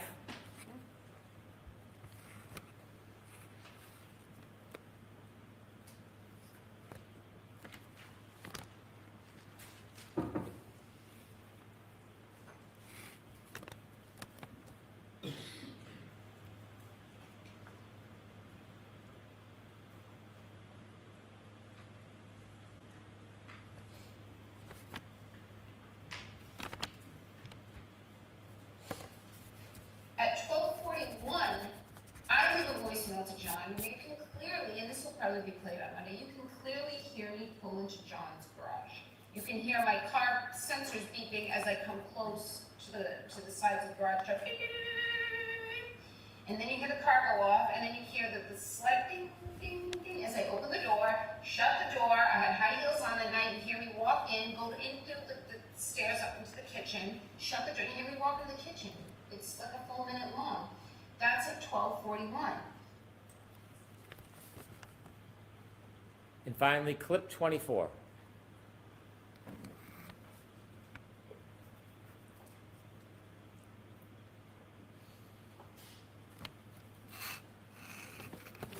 I do. I mean, I'll tell you, John and I argued the morning of the 28th, Friday morning. So we think he died right around 12:25, 12:30 on the earlier in the morning of January 29th.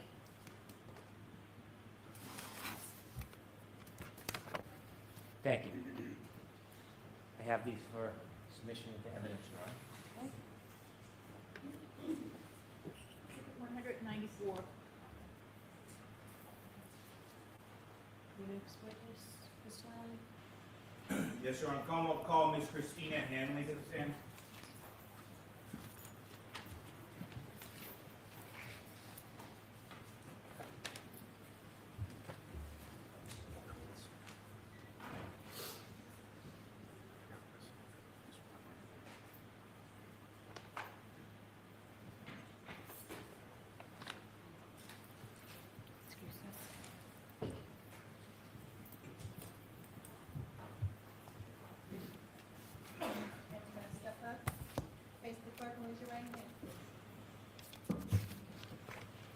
You solemnly swear the evidence given in court and jury in the case now and hearing to be the truth, the whole truth, and nothing but the truth, so help you God? Good afternoon.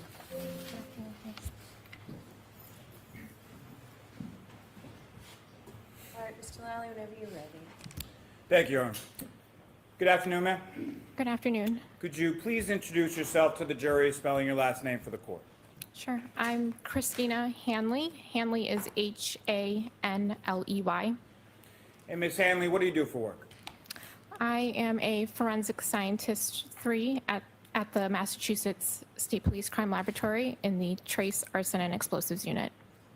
And where did you go to school? I went to, I had received my Bachelor of Science in Chemistry with a concentration in forensics from Merrimack College. And do you have any other degrees? I do not. Now, following your education, where did you first go to work? I began working at the State Police Crime Lab in 2008 in the Drug Identification Unit. And in 2009, I transferred into the Trace Unit. And in 2017, I was promoted from a forensic scientist 2 to a forensic scientist 3 in the Trace Arson and Explosives Unit. Could I ask you please to speak up, please? Ms. Hanley, if it helps, that microphone is adjustable, so if you could get it as close to you as possible, that would be great. Thank you. The Massachusetts State Police Crime Laboratory where you work, is that accredited? Yes, it is. And by whom? We are accredited by ANAB. And what does ANAB stand for? ANAB stands for ANSI National Accreditation Board. And what does ANSI stand for? Sorry, I can't remember exactly what ANSI stands for. I apologize. That's okay. As part of that accreditation process, do you undergo any sort of proficiency testing? Yes, I do. And can you explain to the jury what that proficiency testing process consists of? Sure. So proficiency tests are a quality assurance measure that's used to monitor performance. And I'm required to complete at least one external proficiency test per year, where I'm authorized to do casework in multiple subdisciplines. In my unit, I typically complete more than one proficiency test per year. And what areas do you specifically undergo proficiency testing in? Sure. So I'm authorized to do casework in multiple subdisciplines in Trace. So I complete proficiency tests in the subdisciplines of hairs, paint, fibers, glass, tape, and serial number restorations and physical match examinations. And generally speaking, what is entailed in those proficiency testing that you're given multiple times a year? It's provided by an external company that provides the proficiency test, and I'm required to successfully complete one of those proficiency tests per year. Now, have you successfully completed each of those proficiency tests that you've taken? Yes, I have. Now, what type of training or continuing education have you undergone at the State Police Crime Laboratory? Sure. So I had internal training as well as external training. The internal training consisted of I had to complete required readings. I was required to complete some laboratory exercises, learn how to utilize the instrumentation in the lab. I observed other analysts in the unit working on casework. I was also required to complete a written exam as well as a competency test, and in addition to that, a mock trial. Now, You mentioned earlier in your testimony you're a forensic scientist 3 currently, is that correct? That's correct. And what is the difference, or can you explain the difference to the jury between a forensic scientist 2 versus a forensic scientist 3? Sure. So forensic scientist 2 is essentially just like a bench chemist who their primary role or responsibility is casework. A forensic scientist 3 does casework, but in addition is also a unit supervisor. Now, what does the trace unit do or examine within the Massachusetts State Police crime lab? Sure. So I'm responsible for examining and comparing trace items that, for example, such as paint, glass, fibers, hairs, tape, miscellaneous items. I also perform serial number restorations on firearms and physical match examinations. And what are your general duties and responsibilities within the trace unit within the lab? So I am responsible for the general operation of the unit. I train other forensic scientists within the unit. I also complete technical and administrative reviews of casework. And I also complete my own casework in the trace disciplines that I previously mentioned. Now, Ms. Hanley, you as a supervisor, you review other analysts' work within the trace unit, correct? Yes, I do. And who reviews your work for any sort of trace analysis that you do? So depending on what the subdiscipline, some of the casework that I'm authorized to do work in, it needs to be technically reviewed by an external technical reviewer because I'm the only one within my unit that can do certain types of casework currently. So we have to utilize an external technical reviewer at this time. Now, with reference to physical match analysis, can you explain to the jury first, just in general terms, how is that analysis performed? Sure. So when I receive an item, I take that item into my custody, and I document it with photographs, and I make observations and take notes. And then I'll examine the items microscopically, and I will do any comparison work to determine if there is or is not a physical match between items. Now, that physical match analysis within the trace unit at the state lab, is that general work supported by any sort of scientific principle or methodology that you're aware of?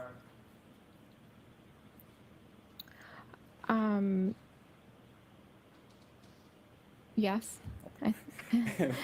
Let me ask you this. Are you familiar with something called the Lockhart exchange principle? Yes. So the Lockhart exchange principle, it's kind of the foundation or basis of trace analysis. It is a principle that states that when two objects or two items come into contact with each other, there is an exchange of material. Now, with reference to your workspace, what is it that you do to your bench between your examination of separately packaged items? Sure. So the bench top as well as the tools that I'm going to use are all cleaned with a bleach solution. And once that's done, there's a clean piece of butcher paper that's put down on the bench, and that's done in between looking at different items. And why is it that you do that in between looking at different items? That's done to prevent any cross-contamination. Now, you've alluded a little bit earlier in your testimony, but on what types of evidence can you perform a physical match analysis? Sure. So physical match examination can be conducted with many different types of material. For example, plastics, glass, tape, etc. Now, when evidence is submitted to your lab, how is it kept track of throughout its stay at the lab? Sure. So when evidence is submitted to the laboratory, the case information is put into our LIMS system, which stands for Laboratory Information Management System. And once it's assigned that number, how is it sort of tracked as it progresses through the different units within the lab? Sure. So the unique case number that's assigned to the case is tracked within the system. It's referred to as the chain of custody. So items of evidence will get scanned depending on where their location is, and the LIMS system keeps track of all of that, so we know exactly where an item is. So when you take an item or you receive an item to be tested, can you explain to the jury what you do to begin your analysis? Sure. So when an item gets scanned into my custody, after I've prepped my area to examine the item, I scan that item into my custody, and I will document that item with photographs. I will make notes of my observations. I will examine the item microscopically. If needed, I'll proceed with sampling and possibly additional microscopic examination and instrumental analysis. Now, specifically starting with items of glass, when you take an item of glass to conduct a comparative analysis, generally speaking, what is the process for conducting such an examination of glass? So it'd be the same process that I just mentioned. I would take that item, take photos, make any observations. I would proceed with first I would check to see if there's any physical match comparisons, and then if needed, I would take any samples to examine it microscopically and or instrumentally. And that general process that you've just described is the items that you tested in reference to this case or analyzed in reference to this case. Is that the process that you followed in this case? Yes. Now, what kind of instruments do you use, starting off with items of glass, what kind of instruments do you use to conduct that analysis? Sure. So I'll use a stereo zoom microscope to initially examine it microscopically. If I take samples to do additional microscopic examination, I'll examine it under a polarized light microscope. And then if I need to take samples to do instrumental analysis, that would be using our, it's referred to as a GRIM, which stands for Glass Refractive Index Measurement. It's an instrument that measures the refractive index of glass. And if you could, please explain to the jury, what is a refractive index? Sure. A refractive index is a measure of how light bends when it passes from one medium to another. And how are you viewing that utilizing the GRIM device when it comes to glass? So a sample is prepped on a slide, and it is placed on a hot stage of the microscope of the instrument, and the oil that the sample is in it goes through a cooling and a heating phase, and as it's going through a cooling and a heating phase, it passes through what we refer to as a match point. So you can make that observation as the sample is running, and then when the sample is done running, it takes an average and it calculates the refractive index of the sample through the calibration data of the instrument. And what is an FTIR? So an FTIR is a Fourier transform infrared spectrometer, and it is an analytical tool that we use to analyze certain types of samples. Essentially, a sample is exposed to infrared light, and your sample reacts in a certain way to it, and it produces a spectrum or a graph of peaks and valleys, and it is representative of your sample. And how is that FTIR instrument, how is that used in this type of physical match analysis? So actually, the FTIR was not used for physical match examination. Now, you mentioned it a little bit earlier in your testimony. What is a polarized light microscope? So a polarized light microscope is, it's a microscope that just has a couple of filters in it that we use to look at samples at a higher magnification and make observations of certain optical properties of samples. And how are you utilizing that instrument in your analysis in the lab? So it's used to examine various different types of samples, paint, fiber. We can also look at glass. Now, do you document your work as you perform your analysis in the lab? Yes, I do. Now, Ms. Hanley, at some point were you assigned to perform some work on a lab case number 22-02184 pertaining to this defendant, Karen Reed? Yes, I was. And what type of work were you assigned to do in this case? So I was given items for physical match comparison of some glass items, as well as some instrumental analysis of the glass. And I was also given items for some items of plastic for comparison. Now, starting with glass pieces, do you recall what item numbers you analyzed pertaining to the glass pieces? Yes, so I examined items 3-2, which was a clear glass cup with broken irregular edges.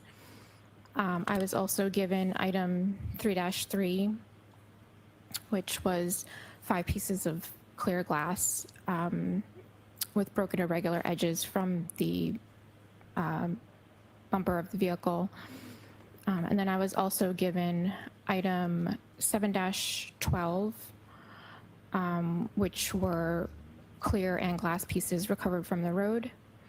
And I was given also 7-14, which was a clear piece of glass recovered from the road. And now if we could, Ms. Hanley, just break those down sort of one by one. So starting with item 3-2, what was provided to you in reference to a description of what that item was? Sure, so item 3-2 was a clear glass cup with broken irregular edges, and there was dirt debris on the exterior and interior of the cup. Now, did you measure that item? I did. And what measurements did you obtain from that item, the drinking glass? I just would need to refer to my report for measurements. Okay, you can do that. You have your report right there? Go right ahead. Thank you, Your Honor.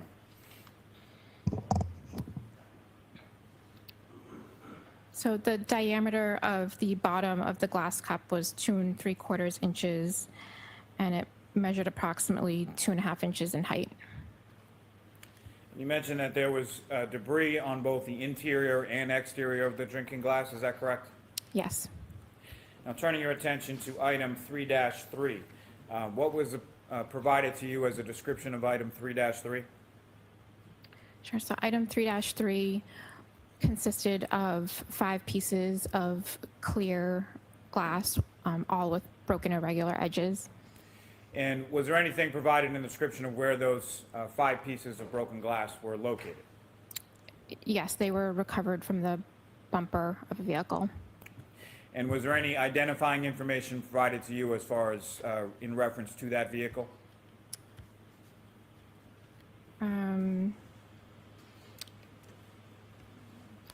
The only other description of the item is the license plate of the vehicle. What was the license plate that was provided? So it was MA3GC684. And did you measure each of those respective items? Yes, I did. Now, as far as, before we get to the measurements, Ms. Hanley, when it comes to a lab item number, say 3-3, that has multiple pieces to it, how are each of those individual pieces then subsequently labeled? So sometimes we'll subsequently label them with a lettering system. And as far as these particular pieces contained within item 3-3, the pieces of glass from the bumper of the defendant's vehicle, how are they labeled? So these were labeled A through E. And with reference to the measurements, what measurements did you obtain from the pieces within item 3-3? Sure. So I measured the largest and the smallest, and the largest measured approximately 7/8 of an inch by 5/16 of an inch, and the smallest measured approximately 3/16 of an inch by 1/8 of an inch. Now, with reference to the drinking glass, you examined that microscopically, is that correct? I did, yes. And with reference to these items from item 3-3 from the bumper, you examined those microscopically as well, is that correct? Correct. And was there a particular piece from the pieces from the bumper that you did any additional examination of? Yes, I did. And what instruments did you use in which piece? Sure. So there was one piece, I sampled a piece E that I had labeled as piece E, and I took a sample for examination under the polarized light microscope and a sample to analyze it instrumentally on the Grimm instrument. Now, turning your attention to item 7-12, what was provided to you as a description for item 7-12? Sure. So item 7-12, that consisted of 5 pieces of clear apparent plastic and 9 pieces of clear apparent glass with all with broken irregular edges. Now, the 9 apparent pieces, well, let me ask you this first. As far as the description that you were provided, was there any description as far as where those items were recovered from? Yes. Those items were recovered from 34 Fairview Road. And is it your understanding they were recovered from the street or the roadway outside of that residence? It just says recovered from 34 Fairview Road. Now, as far as the 9 pieces of clear apparent glass from item 7-12, were those similarly sub-labeled as the previous item 3-3? Yes, I received those labeled with the lettering system. They were labeled A, B, C, D, E, F, I, K, and L. And with reference to those 9 pieces of glass, did you examine those microscopically as well? I did, yes.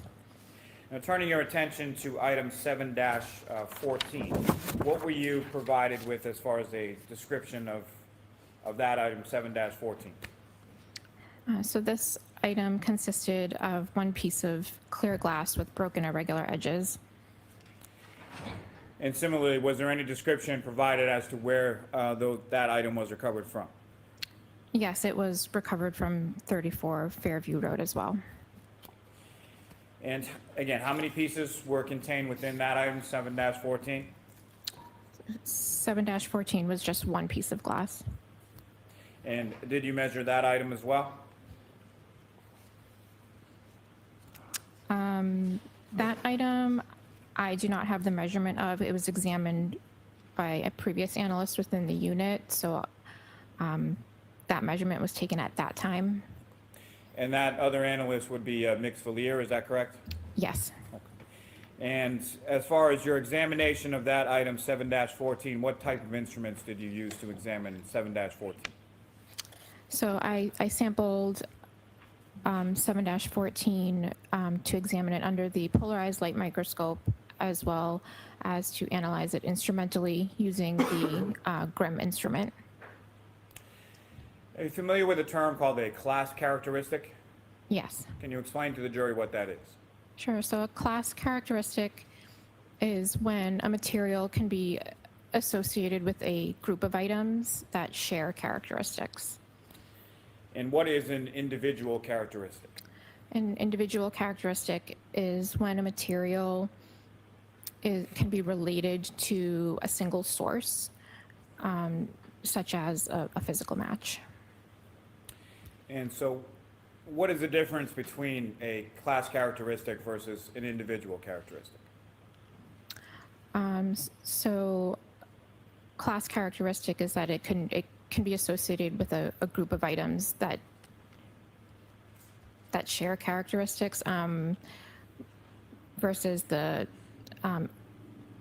individual characteristic. It's more individualizing. It can be related to a single source, just in the case of like a physical match. And what is a physical match? So a physical match is if an item is broken and those pieces are compared to each other, and they're broken irregular edges fit back together, and they have a jigsaw fit, that would be considered a physical match. Now, can you please explain to the jury the steps and the process that you undertook in your comparative analysis of items, specifically of glass in this case? Sure. So I first did a comparison of all of the glass pieces and the glass cup that were recovered from the road. So those were items 3-2, 7-12, and 7-14. So I examined all of those to determine if there was a physical match between any of those items first.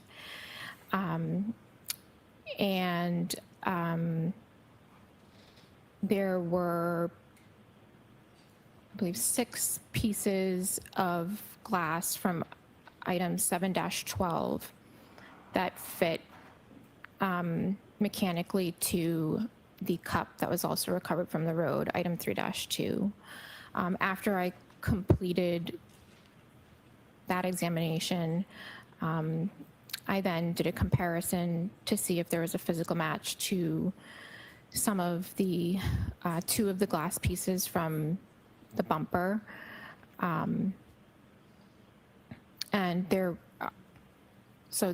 were 5 total from the bumper. 2 of them I used for physical match comparison, and there was no physical match comparison between those 2 pieces from the bumper, item 3-3, compared to the glass pieces and the cup that were recovered from the road. And then I sampled, as I had mentioned earlier, one of the pieces from the bumper to do further microscopic and analytical analysis on, and did a comparison with one of the pieces from the road. Can I see counsel at sidebar for just a minute, please?